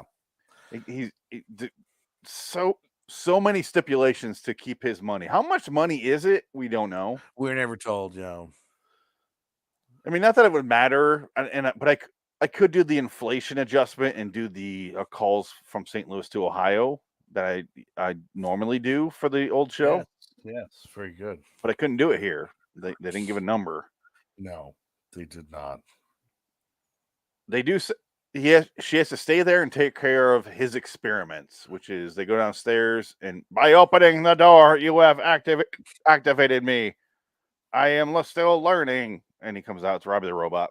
Yep. Do I still have? Oh, I do.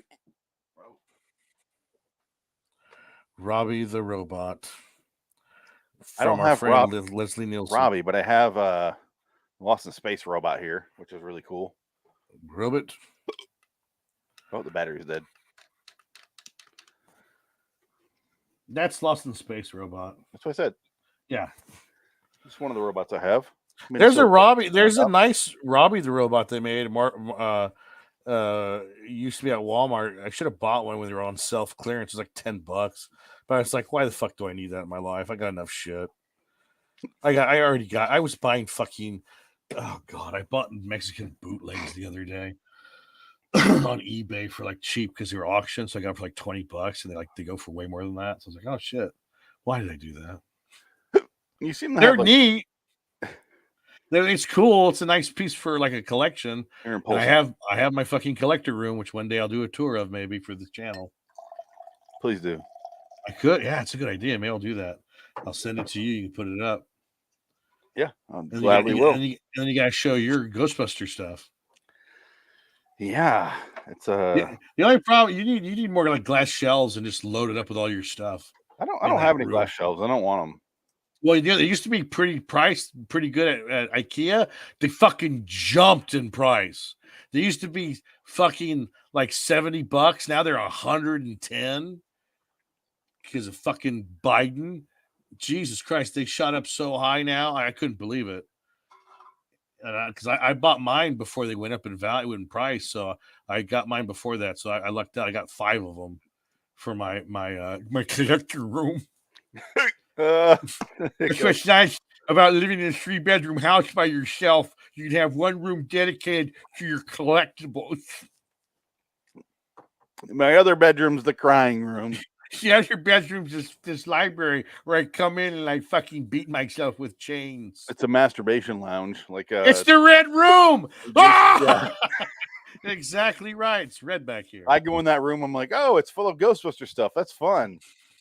You go in that room. It's you please put on the butt plug and shut your fucking hole. How come they never ever tried to go in the red room together? and see what the room was? Never saw it. No, but the same plot wise. I thought they did. I thought that was the whole point of the movie, where she went into the red room and she got like a butt plug put in her butt, and she was like, "Oh my god, it's great." That episode. Oh, I'm talking about 50 Shades of Grey. There's a red I'm room talking in that. about Haunting on Hill House. Oh, right, that one. Yeah, no, Red Room. I can't remember. Do you remember in the Red Room, and every kid sees the room differently, like it's all Right, whatever that's they right. needed, but they never try to go in there together to see. It's just Right. it's just a fucking room. That's right. Yeah, you're right. I forgot about that. Yeah, correct. Oh, so I guess Mike Flanagan isn't at Netflix anymore. What? Yeah, he had a falling out because he was going to do something. He's killing the children with Netflix. Guess it's not happening anymore. He's going to Amazon, and guess what he's making? $250 million. The Dark Tower series. Oh, which is kind of exciting. Yeah, that's pretty awesome. And I'm kind of, you know what? I ain't buying that one. This is the first time where we heard a Mike Flanagan production, and we go, "Oh, that sounds exactly." See, every time he makes a movie, you're like, "That sounds so shitty." Oh, it's really good. Yeah. So, just saying. It's true. Knock on wood. Temper your expectations. No. The Stand 2020. Let's get out of here. I gotta pee and get rid of my hiccups. Uncle Simon says, "Good day, sir." What do you give it, a 7 or? I gave it a 7. Yeah. Okay. Yeah, it's fine. It's just John she's Siegel so directed defeated it at the end, and it makes it worth it. Just Uncle Simon. But then she talks like a robot, and that's the twist at the end. Yeah. I will get you your hot chocolate in a white china cup, Uncle Simon. Uncle what? I want to get rid of these hiccups so bad. I was thinking, what would the TZ59 insults be? Oh God, they couldn't do it. It would be all cunt and fucking shit based. Remember how much they swear in the new show? It would have to be a black woman with a white uncle, which would make no sense. Be real racist. It would make no sense, but somehow she's there. All right, let's discuss this later. But go to the real bad. Go to the bathroom and drink water to get rid of the hiccups. I am. All right. Until next time. Bye. That's where that show ends. All right. Go in the bathroom. All right. I'm going to pause here out of this.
a sunflower on my ass if you're interested.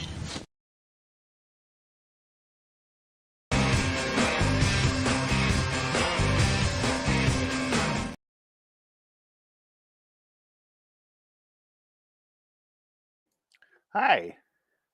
Hello. Oh, is that a 2002 Twilight Zone clip I just saw? Sure was. Wow. I'm exporting the episode now, and I'm back. It took me that long to find my water bottle. That's why I took a massive dump. I needed one. Got it. I feel so much better now. We can go for another hour talking about Drop Zone and Money Train. Well, we're going to go more than an hour, but we have 2 more Twilight Zones. Do we? Yes. What 2 other episodes? We don't. We have Junior. Oh, I'm sorry. Once Upon a Time. You're right. Yeah.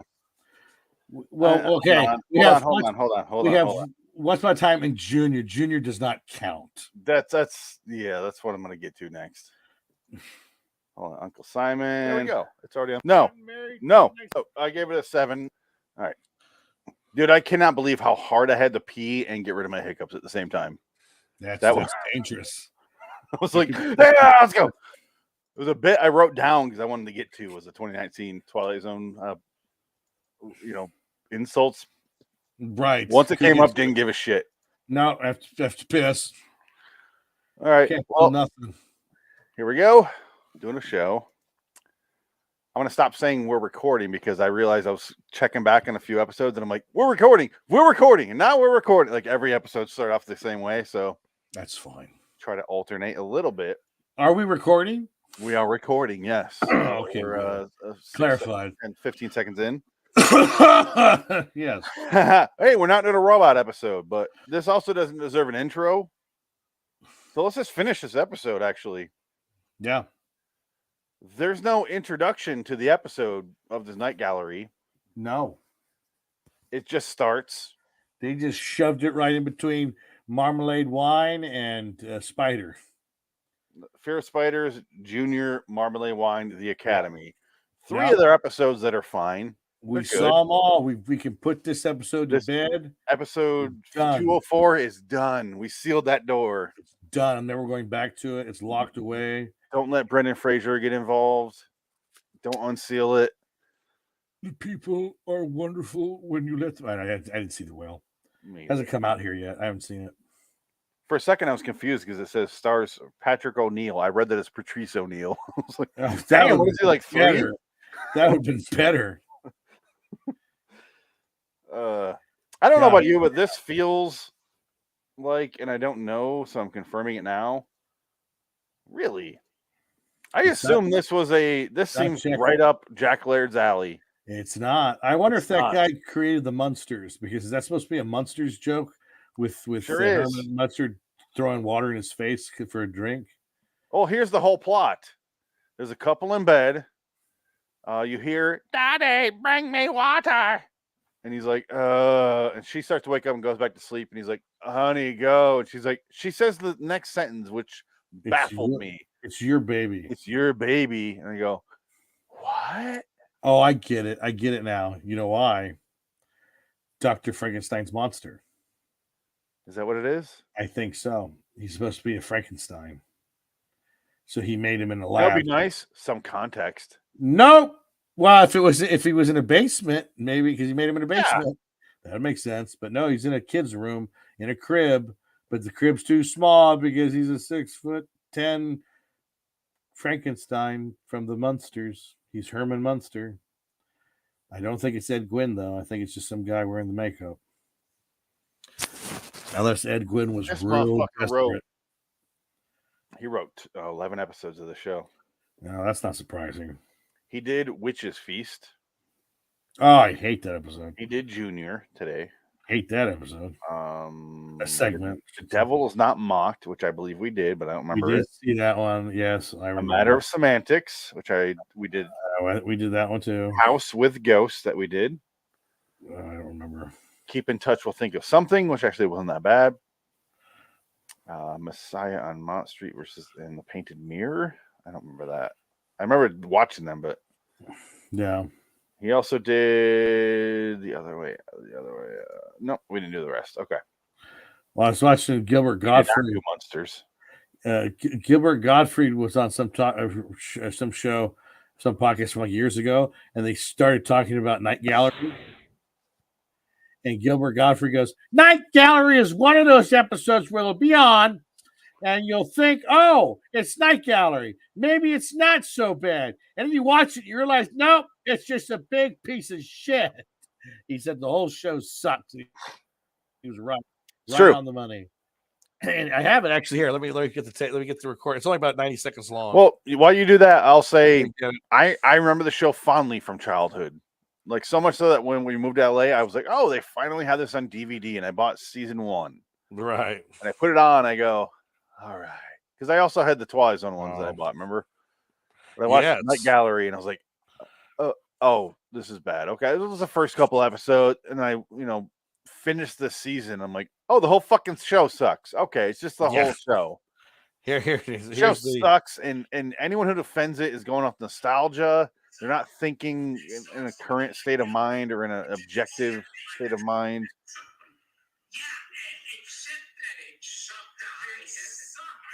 Closer to the mic, I can't hear it. He'd start out in a gallery and pick out a painting that had something to do. Can you hear it now? Yeah. And it just wasn't good. I can't believe that guy died like 50. I know whenever a night gallery pops up on TV, I'll always think, well, maybe there was one good one and out by accident. No. And when you watch Night Gallery now, it's like everything that was wrong with 70s television is in Night Gallery. Including Roddy McDowell. He was in everything in the 70s. Every fucking thing. And also Night Gallery would have the blackouts, like the laugh-in, like a quickie. I think about 50 times they must have done one where a guy is dressed up as Dracula and he's in the blood bank. That's the gag. Hilarious. Oh my God, you speak. I love the fact that there's so many of these networks and platforms. That was it.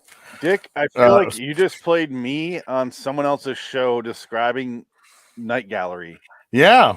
It sounds exact like we've had the same argument. Godfrey, but it's the same. Like if you were to read the transcripts from me on this show, it's the same fucking thing. Yeah. God, like that was perfect. Send me the video link there. Is there video or is it just audio? It was from a podcast episode, like an hour long, and it was literally 90 seconds that just take the screenshot of the time that you're on right now. I'll send it up because I want to put that into one of our intros. Yeah, let me send whenever it you do Night Gallery, it'll be that because fuck this show.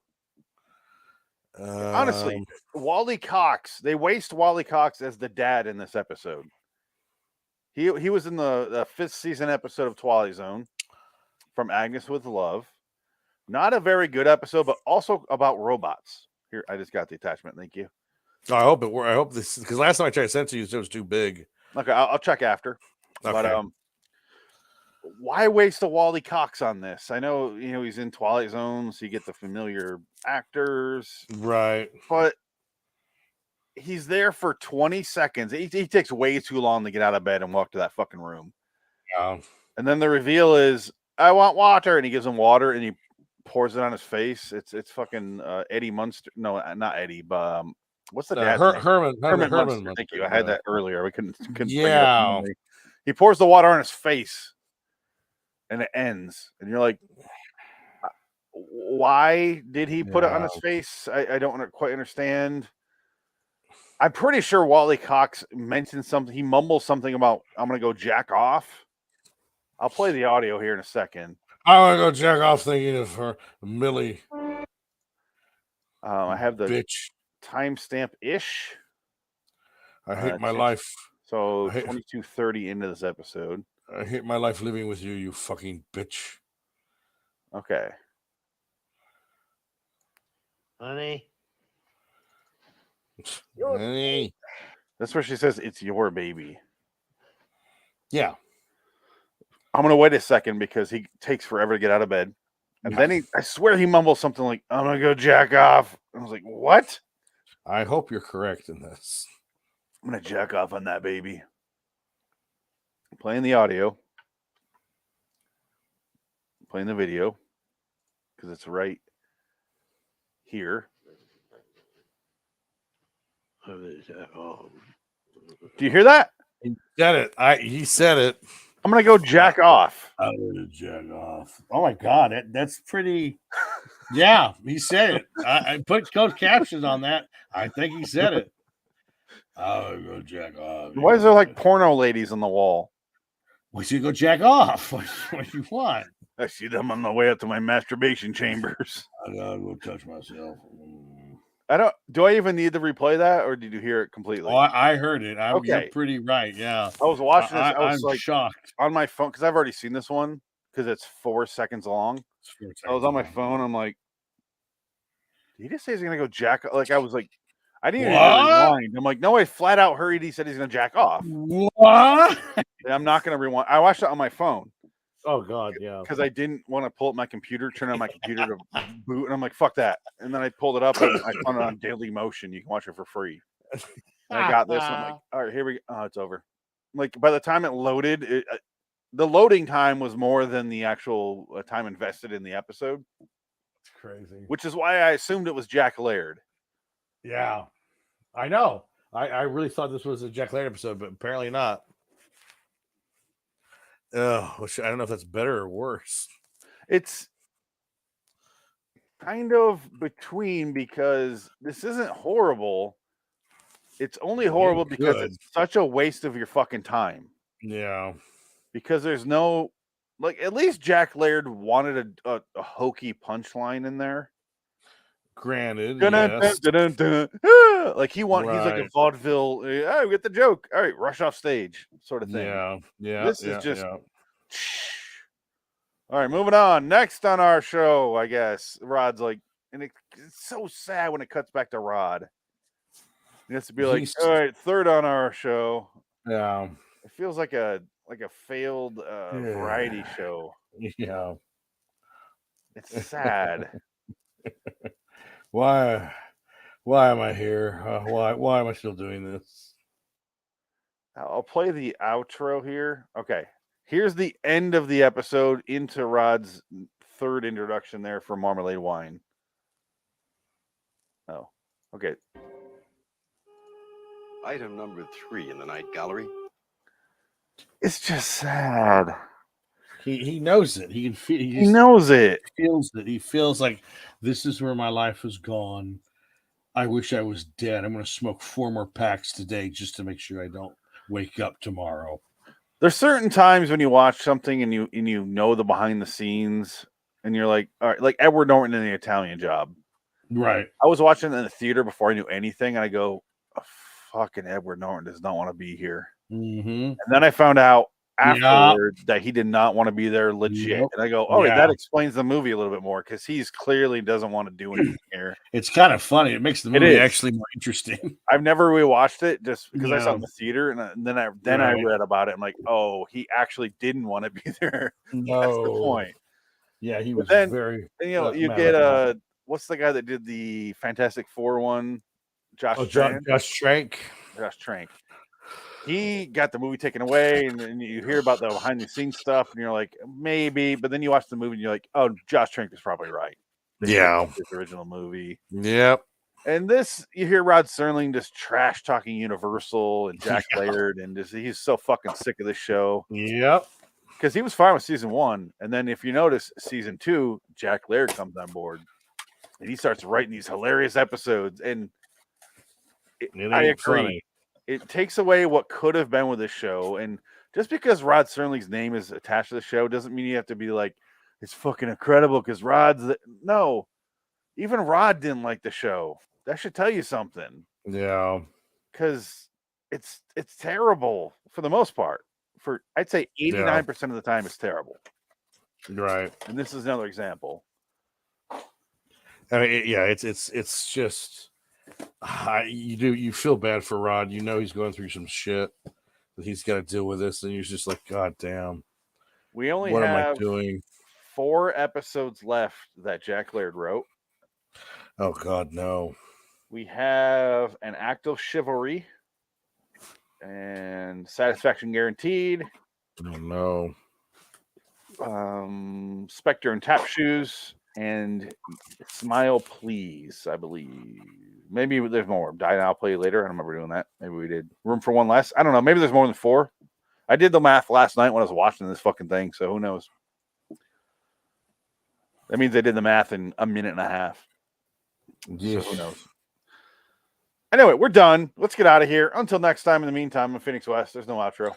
Ticket, whatever. Bye-bye. That's episode 421. Sorry, it's fucking 14 minutes long. Fuck this episode. I give this particular thing a does not meet. I'm not going to give it a 1 or a 2. I'm going to give this a does not qualify for a score. I would agree with you. It's not even a commercial. It's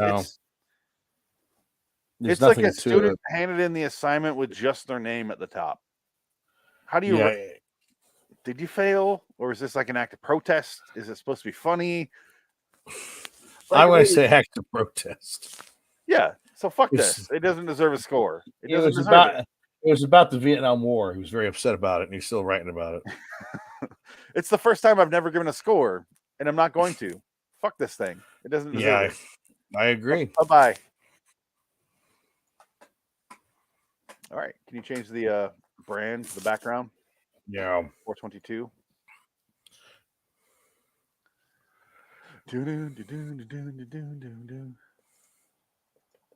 Oh, you know what we should have done? We should have got the song from Money Train and just had it play the whole time. No, Drop Zone. For no. But the train is coming, baby. Oh. You said brand, right? Yeah. Where is it? Very bottom. Well, where it was last time. No, I know. I went to the very bottom. I didn't see it. Nothing's there. Very, very, very bottom. 422. No, there's nothing. Oh, maybe I can do this. Oh, so no. Brand. Never mind. You got banners. 422. Yeah. There we go. Okay. There it was closed. I had to open it. It was closed. Do I need? Oh, I don't need to do a scroll. This is like 3 in a row. I don't need to do the scrolling thing for. I don't like the scrolling thing. I only do it for people who are watching and they can't see what episode it is. But right, if I can do this right here, I want it just above me right here where I'm pointing. Yeah. Great. Yeah. Money trains are coming. Well, the train is coming, baby. The train is coming down, down, down. I love the song. I actually really like Leonard Cohen to do a cover of that. Oh, well, the train is coming. I'm gonna die in 2016. Doing a show. This seems right up. I'm gonna die at the last moment though, so I'm never not on the Oscars in memoriam. Zack Snyder will use me in every movie he does, and I will be very embarrassed by it. So will Oliver Stone. I get tired of those guys. It's so fucking. Well, the train is coming, baby. The train is coming now. I didn't know that was Shaggy. Shit, Shaggy's old. Shaggy's gonna be in his 60s. Hold on. Shaggy's been around, man. We're not discussing that yet. No, we're talking about this fucking episode. Which, you know what? Hold on. We'll get to it.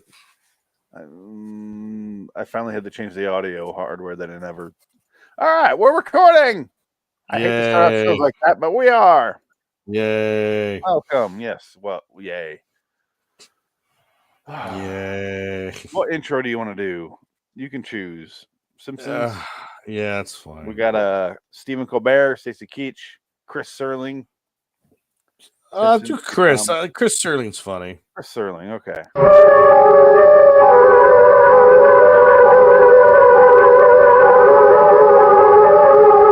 Hi, I'm Chris Serling.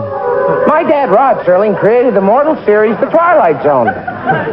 When you go back and examine some of those old shows, you'll discover the ideas, could actually be expressed in about 30 seconds. That's why tonight, I'm so proud to present... Bordering in Wonderland, the Twilight Zone review.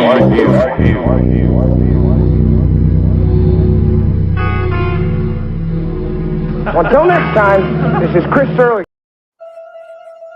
Mr. Mulligan, a rather dour critic of his times, is shortly to discover the import of that old phrase, out of the frying pan into the fire. Said fire burning brightly at all times in the Twilight Zone. Laziest fucking intro ever. Hello, citizens. Welcome to LAW 1200 episode 422, TZ59's 313, Once Upon a Time Redux. I'm Phoenix West. Tick. First time we talked about this episode was on April 24th, 2018. Holy shit. Just Frank and I. Wow. Yes. It's been a while. It's been almost 5 years. And you know what? Not much has changed. It's fine. It's a fine episode.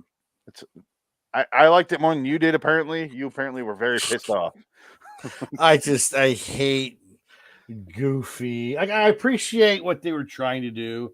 I really do, because I thought it was clever, them doing the whole title sequences from the 20 silent films with Buster Keaton, and Censored. Yeah, and he goes to the future, and it's all done modern, and then they go back in time again, and it's back to the place over cards, because the 20 silent films. It's fun, but I hated that character actor who's like, I'm a scientist, you don't. Oh, yeah. How dare you? I'm British. How dare you? He reminded me of, that should have been Alfred Molina in a modern day version. Only Alfred Molina overacts less. Would have been way better. He was doing a silent movie performance in the 60s. Yes, that's pretty much what it was. And it was Buster Keaton was fun to watch. Yes. He's in his underwear the entire episode, and he still got it. He still moves. He moved. He was running that episode. He was. The man was a stuntman his entire life, from literally like age 5 when he's doing vaudeville with his parents. But you would expect him to basically every bone in his body be shattered by the time he was 62, and they were just exactly all at the same time. So he still got that piss and vinegar running around. Yes, Zim and Vinegar. He must have been 70 something during this episode. I'm looking him up right now. I don't know. Yeah, he was up there because he was in. I think the last thing he did was funny thing happened way to the forum, and that was like 69. He was 66 in this episode. Holy shit! He looked like he was about 84. Yeah, well, that's forum was 66. He died that year. Did he really? Yeah. Holy he died shit. at age 70. Wow. But that is a rough 70. Yeah. Because of his lifestyle. Sure. Like, the man was a stuntman before that was a thing. He invented modern stuntman. He did shit that you wouldn't think of, yeah. He would go on train tracks and duck against trains. Hopefully I get the timing right, otherwise I'm dead. That was filmed back then. Yep. Before all the safety regulations and the unions and all that. It was just like, all right, turn the camera on and hopefully don't die. All right, go, Buster. So you're 12, good, don't die. So Jesse White played the repairman, and later he played the Maytag repairman in the box. He played the Maytag repairman from 1967 to 1988 for the Maytag commercials. Oh, that's a long time. That was probably big money back in those days. Yeah. You're talking, oh man, he probably made a mint. The last thing he was in, Seinfeld. Holy shit. That was the episode The Cadillac, which is my favorite episode. Really? Is that the one with John Voight? No. That's the one with the smell in the car. Right. Okay, the smell, yeah. It's my favorite episode of Seinfeld. That's funny. No, this guy was in a ton of stuff. Jesse White. He was in he's in so many things. He's one of those guys that those character actors that he's in so many things that you can't narrow it down to a particular thing. Right, yeah. But you've just grown up with his face. You know what I mean? Yeah. It's like Flo. Small Wonder. I'm like Garfield, MacGyver. Like Flo. Remember Flo? Love Boat, BJ and the Bear. Float? What is Float? Progressive commercials. That Flo. Actress Flo. Yeah. She was in House. Yeah, she's in a bunch of stuff. Yeah. She's an actor, but she's known for Flo. Yes. She was in a ton of stuff. Then turned into Flo and was like, I'm done. I'm like, fuck this. It's not worth the fighting. Yeah, exactly. No, but he was in 1,000 things, and part of the confusion is he kind of reminds me of Richie Cunningham's dad. Right. He kind of reminds. Why can't I think of his name in real life? Nope, not coming to the memory for some reason. He's in every single TV show you can name throughout the 60s, 70s, 80s. Fuck, even the 50s. I'm looking at him right now. Started acting 43.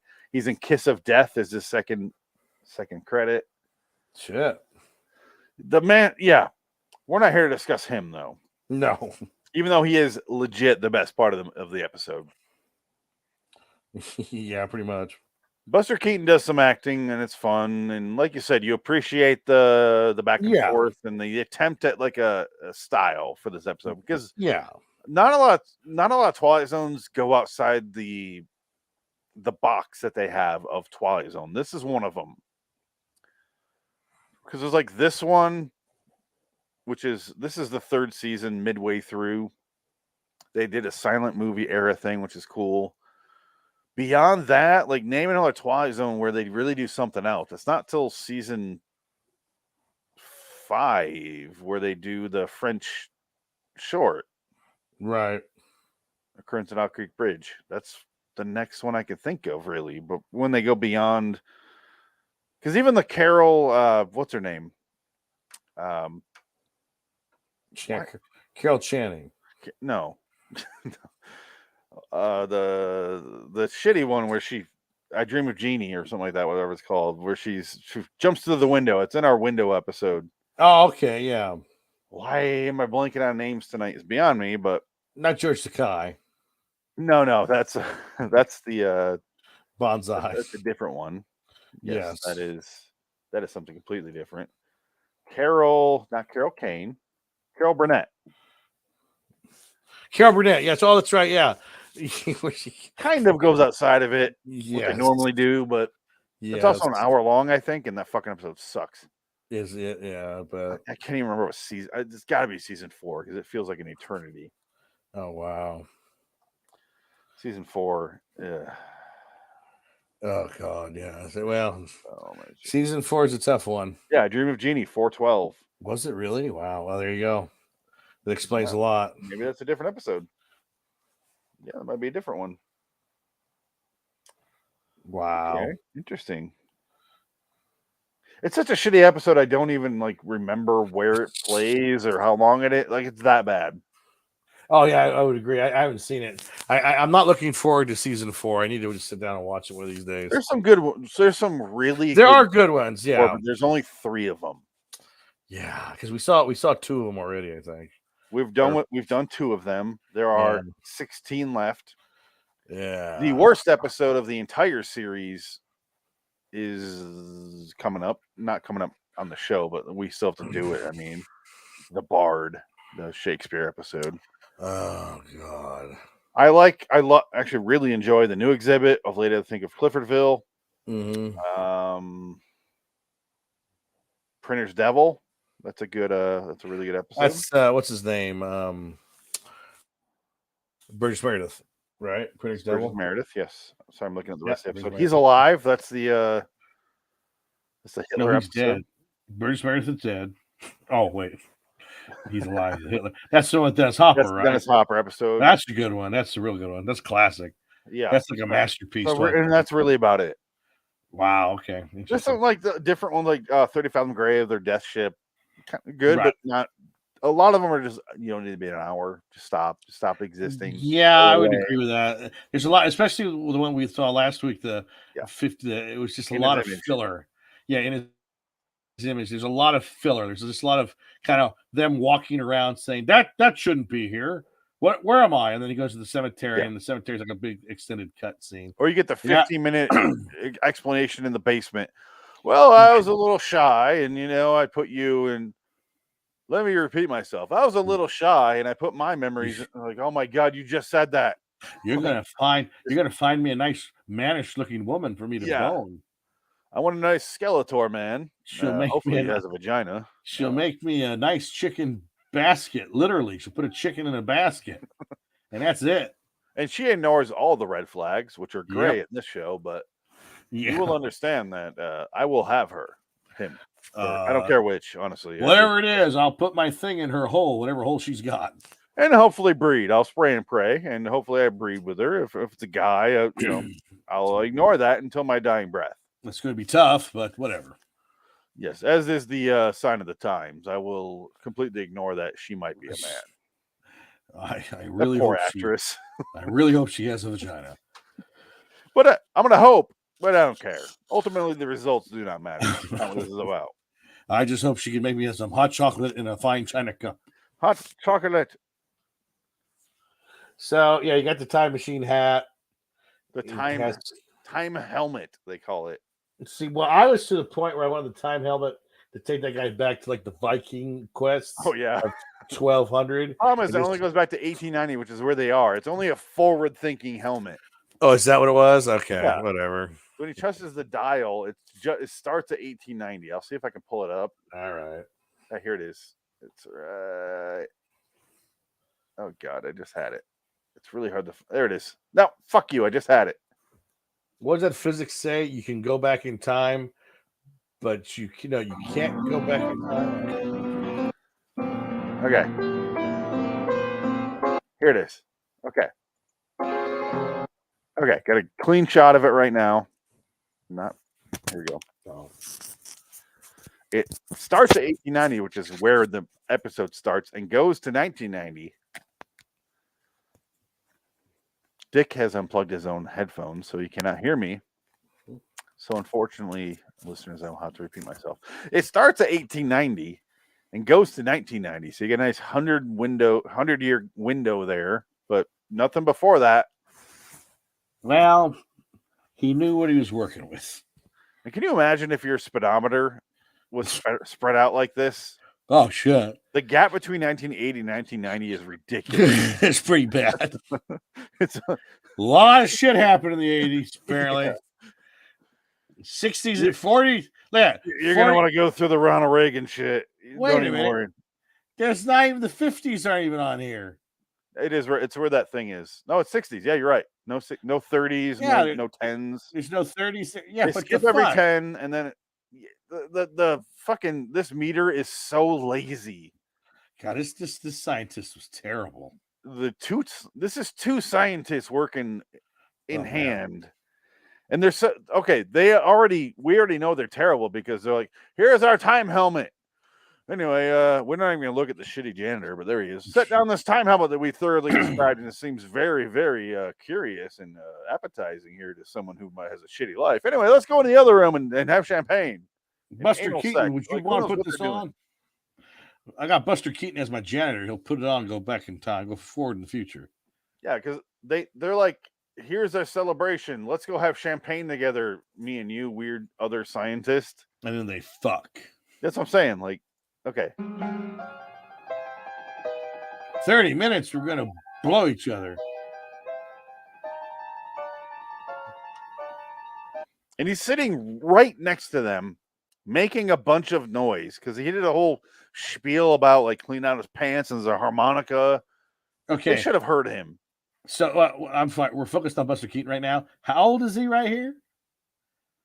Oh, I just told you and I forgot. You say 64? 60, yeah, something like that. My grandfather was 91 and he didn't look like that. He's 64. That is a 64. But that's not just 64 years old. That's 64 years old plus a really, really dangerous and exhausting lifestyle. Apparently. He'd make, 50 shorts a month probably. Just nonstop for his entire life. I can't sleep unless something falls on me. Yeah, but and he's got the classic thing of the house falling around him, which was mapped out mathematically, but yeah, it had to killed him. That was about it. You die, yeah. Sorry. Oh yeah. No insurance payout. Like I said, no. You're not getting anything from a union because what the fuck is a union? Like you said, he's a 64-year-old that went through all that. So basically, I'm sure he's just like, if I die, maybe I'll be at peace finally. Yeah. I hope I die on this Twilight Zone episode. Maybe I'll die then. Well, he didn't live too much past this, so he only 5 more years. I can finally be at peace. His shadow looks ridiculous. Look at that shadow. All right, here we go. Is that the chiropractor from Ed Wood? I love this. Yeah. They leave the fucking time helmet right goddamn there. All right, let's fuck off elsewhere. All right, come back here. Why not? I wish they were like random sex noises. Application of KY jelly sounds. Oh my god. I'm going to show you to take you where there's peace and quiet. He thinks that if you move forward in time, it'll be quieter. Well, he's an idiot. I don't know why you would think that. Because fucking Max Brooks Hadlin figured that out. He had to go. He got out of Shawshank. He was saw lots of fast cars, and he never saw. He didn't. I guess Buster Keaton didn't realize the world got itself in a goddamn big damn hurry. God damn hurry. Big damn hurry. Big damn hurry. I go to the park and feed the birds, hoping Jake will come. He doesn't. I got a job. I've seen a bunch of those reaction videos, and every time they do Shawshank, they're fucking bawling their eyes out during the Brooks scene. And they cut that out for TV. That makes How no fucking sense. insulting is that? That makes no sense. That's like the fucking point of the film. And he's a Twilight Zone actor. That's the whole point of the movie, and you cut the scene. That's why TV is shit. Any kind of network television. We gotta have those melatonin commercials in there. I will say, without that scene, Andy's revelation and Red's revelation, I should say, right? It doesn't pay off at all. Nope. So you're like, oh, he's just he realizes it, but it makes you. He goes, I don't want to be like fucking Red. Who was Max? So was Red. I'm the fuck out of here. Who was Brooke? Who's Andy, Brooke? Andy gave me hope to not do what Red did. That's the whole fucking point of the movie. Right. Yeah. Exactly. And without that, you're just like, oh, he just didn't kill him. That makes no sense. What's he do? Oh, he carved his name. Okay. Who? Why is Brooks' name there? That's weird. That's so stupid that they cut that out. That's mind-boggling. They always cut it out because otherwise it's 3.5 hours if they do it with commercials. So they cut it out to get it down to 3 hours. That's insanity. Yes. I'm sure Frank Darabont loves that. If I ever met him, I'd be like, they cut that Brooks scene out of the TV cut version, right? He's gotta know. He doesn't. You're not going to tell him for the first time. What? What the fuck is Shawshank? Oh, I did that movie. Yeah. It's been 35 years. Yeah, I guess they did direct. Oh, that one? Wait. Shawshank. What? Oh, yeah, the best movie ever made that I did. Oh, that Oscar that I have right here. Oh, see how there's nothing in my hand? I didn't get it. See how there's nothing here? Because it's in Tom Hanks's hand. Well, what was that? What was that movie that won Best Picture, which no one likes anymore? Yeah. Forrest Gump, about that retard? Yeah, okay. About the retard who loves the girl who has AIDS and she's a whore? Yeah. Yeah. And he has a smart son who's played by that fucking Elvis is in it. Shut the fuck up. Hold on. Stephen King's calling. Hold on. Can I do 15 more of your movies and make them awesome? Yeah, I like an asshole Frank Darabont. Hold on. It's a great character. AMC's on the phone right now. I gotta go yell at him for ruining my career and taking millions of dollars away from me because I made their network. By the way, I made your network, you fuck. I got your network so much money because of that show. Because of you, you were able to make Hell on Wheels. Because Kirkman did it. Because you did Invincible, that's good, right? Fuck you. Fuck you. Fuck you, AMC. Fuck you. I like AMC. It's fine. I don't care. Breaking Bad. I've never seen Mad Men, but Breaking Bad. Okay. I never saw Real Mad quick, Men. I haven't seen one episode. There's nothing else to discuss in this episode. Nope. We just finished Dexter New Blood. Oh. I liked it a lot more than Dexter, the original show. That's the Old Blood? Yeah. Dexter way better than Old Blood was. I never loved Dexter. No, I love the character of Dexter. Right. Michael Hall, fucking love that character. I really do.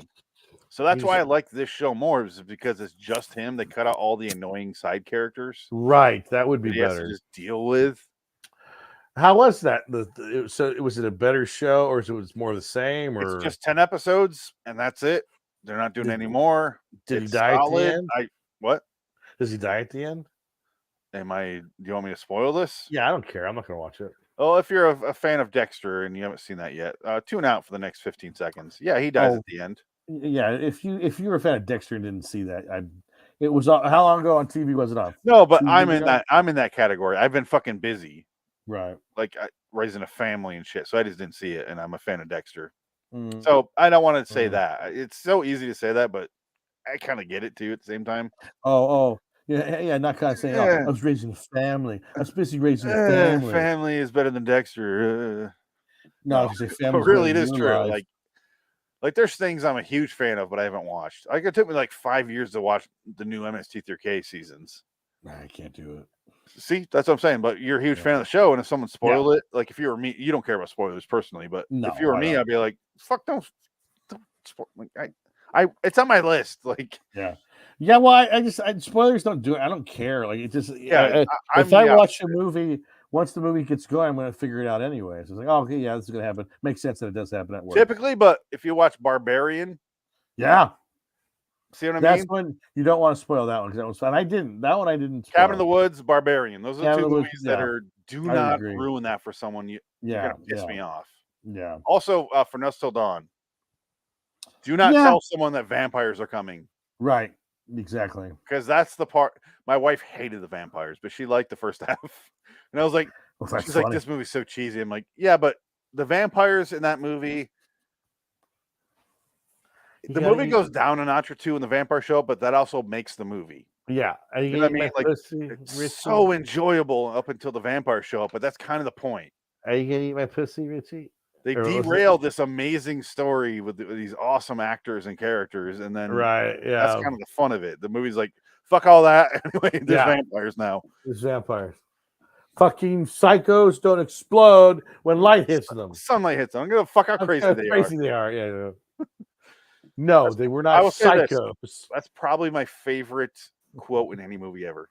And I think I said that during our Hollywood is Dead episode. I think you probably did. It's so fucking funny to me. It's the best written line I can say. No, psychos do not explode when sunlight hits them. I don't give a fuck how crazy they are. Then it's followed by and maybe a bastard Kate, but I'm not a fucking bastard. Fucking bastard, yeah. As if that means anything. Yeah. Oh, unfortunately, we have to talk about Buster Keaton. We just did. He's dead. He's dead. 1960. Whatever. Episodes, whatever. Goes back in time. The guy goes back in time. Goes back in his own time. That's the end. Richard Matheson wrote it for Buster Keaton. Yeah, he did. Which is cool because can you imagine having it like your one of your heroes from cinema come and do a show that you wrote and he's still alive to take part in it? That's kind of cool. Yeah, that'd be neat. I said this episode is interesting, like that aspect. It's charming. It's a charming episode, but I just the comedy elements just bother me, and it's that repetitive, running for the cops and I got no pants on. Oh. Here's where I hate the episode. I still cannot wrap my mind around this scene right here. You almost hit by a car. The guy randomly has his arm hanging out the window in a hook position. And at first, he's got a cigarette in his hand. You watch it, you're like, oh, he just grabbed his helmet. He's like, get the fuck out of the road, that sort of thing. But then you realize when they cut to the next scene or the next shot, the guy's like, oh, get off me. Like he did an accident. I'm like, who's doing the fucking this shit out the window? And they're like, oh, I randomly hooked a helmet. He's getting ready to do it because he's a stunt driver. That's why. It is, but explain this logically. Who hangs their arm out the window this far out the window on a back lot? Because he's a stunt man driving a car to pick out the helmet. That's his job. But that's in terms of the episode, the logic is not. I can't figure this guy out because watch this. Look at he goes out of his way and grabs it right here. Yeah. Grabs it. No, he knocks it off his head. Oh, he just knocks it. But first you're like, oh, what an asshole. He's just fucking with the guy and he's going to chase down the helmet. But no. All right. He's got no pants on. All right, watch. Now he's like inconvenienced by the accidental grabbing of the helmet. Look at his hand. He's like, oh, how did this get here? Do you think, that'd be hilarious if it was like jammed into his, it was jammed to his flesh because it was hot metal. He's like, oh! All the sparklers. There's blood everywhere. My fucking hand. I need his hand to work. I can't feed my family. He's swatting it off, then grabs it with the other hand and fuck this. And then this fucking asshole. I wish this kid would have went back in 1312 and got beheaded by Charlemagne. For being a witch having roller skates. Ah! You roll on the road, boy. He's got wheel feet. Kill him. What's a wheel? Some sort of He's got cart legs. The boy is a horse. He's half cart, half boy. Yeah, he must be killed. That's what I was trying to say. Thank you. Yeah, he must be killed. Or we could use him to shift things on the road, dummy. He would be a good slave for the This the guy would be empire. perfect to carry a bunch of shit real far. If it hit weigh 42 pounds. You have to carry our dead off the battlefield because you have quick feet. Yeah, he could be recut Monty Python's God damn it. Cart boy. Bring out the dead. And Eric Idle, and in the background you Yeah. have this kid with a bunch of bodies on his back. This is fucking painful. Who the shit does this kid think he is? I don't like him. He just grabs that shit as it gets thrown on the sidewalk next to him. I think this is where Bob Zemeckis got that kid for the Back to the Future movies. Yes, this is the same backlot. That's true. It is. It's the same backlot. You're just not seeing the courtyard. I think it's off to the right here from this shot right here. You'll see the Back to the Future thing. It's a sweet episode. I like it. You know what? I'm gonna backtrack and say it's not sweet. It's a fine episode. I like the way they did it because it's different than the Twilight Zone. It was a chance for Rod and Richard to kind of go, here's our little homage to Buster Keaton, because we both grew up with him. Everyone did at this time because he was the first short movie star. Yeah, and if you ask anybody today who this is, they have no idea. No, but you ask anyone back in the day who that is, they're all going to know. Well, yeah, sure. Every single person's going to tell you, oh, that's Buster fucking Keaton. Like, no. Yeah, everyone knows who he is because there's 15 people who are famous during the silent movie era, and he's one of them. Yeah. His name's Buster. That's a name. That's weird. Buster I'm a Keaton. millennial. Is he Michael Keaton's daddy? I'm a millennial.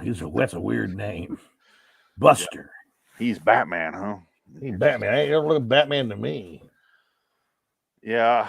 My only other note was fuck that kid, but we already talked about him. So I guess we'll just play the outro and get out of here. That's right. Oh, I give this one a 7. I do enjoy it, but I don't love it. 6. It's fine. I'm 6. It's a nice idea. I respect Buster Keaton, and that's about it. See, normally I would agree with you, but I really do enjoy Buster Keaton, so I gave it an extra star, I guess. That's fine. Because everything you're saying is correct, and I agree with it. It's just for some reason I like watching the Buster Keaton. think if I saw it, like I said, it's like I've only seen this one once, and this was it. So maybe if I saw it 2 or 3 times, I'd probably enjoy it more. Once I got the initial shock of what it is out of me. Yeah, that's probably why. It was interesting to hear him talk because I never had before. Oh, sure, yeah. I've heard him talk before, but yeah. This is like my 4th, 5th time watching this episode.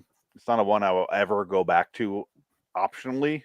Right. So yeah. I'll never throw this on. You'll see this on the Twilight Zone marathons at like 4:30 in the morning. Yeah, and you keep clicking and you go like, oh, HP Skinamax. Let's see. Oh yeah, that's all dead. Oh man, porn. What am I doing? I got my phone. Hold on. Yeah. The part of watching Dexter New Blood was them realizing we don't need to do this pointless nudity anymore. We're actually an actual network now. Wow. That was the most interesting part of that. Is I don't think there's any nudity in that show. Well, there's unlike some the original series, which is all nudity. Some seasons didn't have any nudity. I don't think. I feel like the Edward James Olmos season had no nudity. Maybe it did. There's probably some because of that reporter that Quinn is fucking. If you remember her. Oh, barely. That season was awful. I like that season. The one with Edward James Olmos. Yeah, Colin Hanks. Colin Hanks. It was in his head the whole time. It was so bad. See, I like that one. No, I liked it the first time. Second time I watched it, it was one of my least favorite ones, though. I will say that. Yeah. Why, surprise, motherfucker! So first That time I was guy. on board, I'm like, all right, where's this going? Oh, he's he's dead. It's in Okay. his head. Second time, my wife goes, I watched it with my wife, and she goes, he's dead. He's not real. I go, God damn it, you figured out before I did real time. God damn it. She was ahead of me. God damn you paying attention like that. God damn you. Yeah. Because the first time I watched Dexter, it was not like a Breaking Bad. I'm like, every line. But Dexter, I'm like, Has your wife seen? Oh, who'd he kill? Okay. Did your wife see Breaking Bad? Not yet. What I was getting to is I keep trying to restart because we finished Dexter and I go, well, let's watch an actual good show. Right. Let's watch Breaking Bad. And every time I suggest it, an excuse comes up. And I go, all right, we're never going to finish it. She goes, no, don't say that. And I'm like, no, you keep saying that. And then you say, no, we will do it. But every single time, every single night, I suggest we watch it. You say no. And there's a reason why we can't. So we're never going to watch it. I've seen the show like 3-4 times now. I haven't watched it front to back. I've seen it once all the way through, and I've seen like the last episode probably 3 or 4 times. I think I've seen the last episode, the last 2 episodes probably a few times because they were so good. Yeah, but I didn't have any interest in seeing the beginnings of it again. I was fine with that. I didn't need to. I love that show. Oh, it's a good show. Yeah. I've honestly seen it, I think 4 times all the way through. Wow. Okay. 5 times if you consider like I watched like this season and then skipped to this season and watched Brown. Yeah. I'm the one who knocks. But really, it's all to get to Gus. I find Gus's seasons and his characters so fun. I love where it goes. Yeah. Giancarlo Esposito. The man can play any race. He's like John Turturro. Plays any race. Do anything. You can be a black man, white man, Jewish man. He's Chilean. He's Jewish. He's black, like you said. In The Usual Suspects, he seems like he's black. That's where I knew him from. And then I see him in here, and he's like, oh, he's Chilean. And I buy it because he's speaking Spanish. So, okay. Q&A he's doing Spike Lee movies, and he's doing every other race. Q&A, Nick Nolte plays a transvestite. I think that was him. I can't remember. I think he's in that. He's like a young... The man can do anything. John Turturro's the same way. Just plays every single race you can come up with. Yeah. Oh, whatever. I'll play that. Okay. The other one is... why am I always blanking on this actor's name? John Goodman. No, it's Travis from Fear the Walking Dead. Oh, see, I don't know. I don't watch the show. Cliff. Oh, that's right. Cliff Clavin. Cliff Curtis. Yeah. He's Cliff Curtis. He was in Bringing Out the Dead. Yes. He was the drug dealer. He was. Yeah. He can play. He's good. Yeah. I not like him a lot. all the races, but he can play several races. He's up Mexican. there. He does. Yeah. He could do that. Any brown skinned man he could do. That was the first time I thought of his name without having to look it up, and I'm proud. Right. Because it's one of those names that constantly escapes me. Cliff Curtis. Cliff Curtis. I love Cliff Curtis. Which is the whitest name you can think of. It is. Hi, I'm Cliff Curtis. I'm Clifford Curtis. I'm here to be. I'm your accountant. That was assigned to you. You know he's filling out paperwork. No, Clifford. Cliff Ford. No, please 2 F's, please. Curtis with a C. Yeah. Don't use that pencil. That's my pencil. Please don't use. Sorry, I have to do a scene. He's doing like. What's up? What's going on? You want some drugs? He's doing this. You want to get high, man? Okay. Screaming in Arabic. You saved my life, man. I fell off the roof into the barbed wire or into the wrought iron fence of the balcony.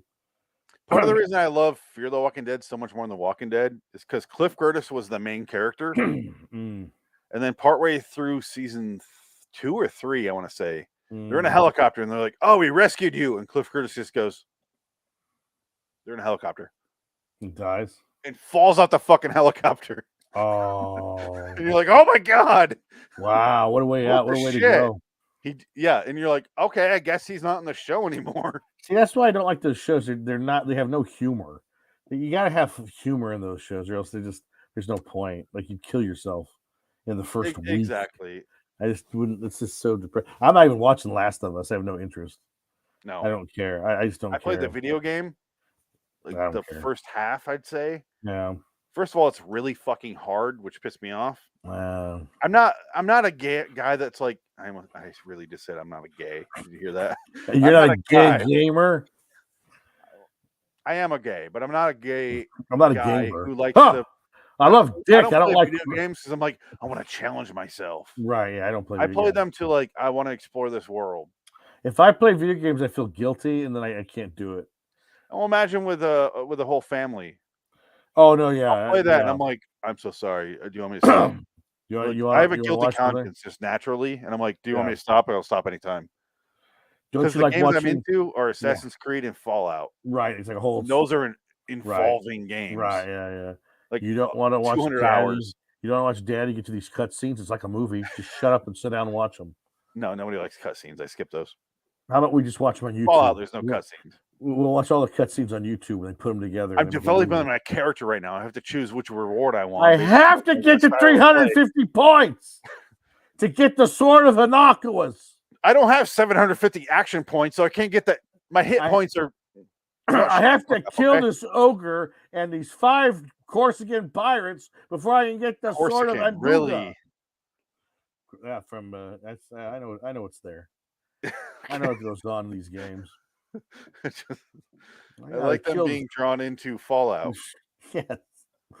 I need to get these post-apocalyptic seamen out of my desert landscape.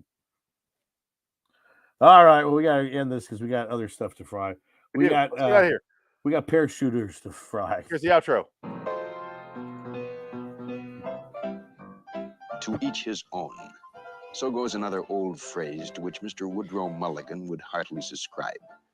For he has learned, definitely the hard way, that there is much wisdom in a third old phrase which goes as follows: stay in your own backyard. To which it might be added, and if possible, assist others to stay in theirs. Via, of course, the Twilight Zone. Until next time, in the meantime, I'm Phoenix West. Dick it. So long, Buster Keaton. You died way before I was born, but so long. Long dead. Long dead. And Rod Serling long dead. Shit. Not as long. Fucking close enough. Damn. Almost a decade later. Oh, okay. Well, that's pretty good. So long, citizens. Bye-bye. Bye-bye. Close out this one. Go to the next one, huh?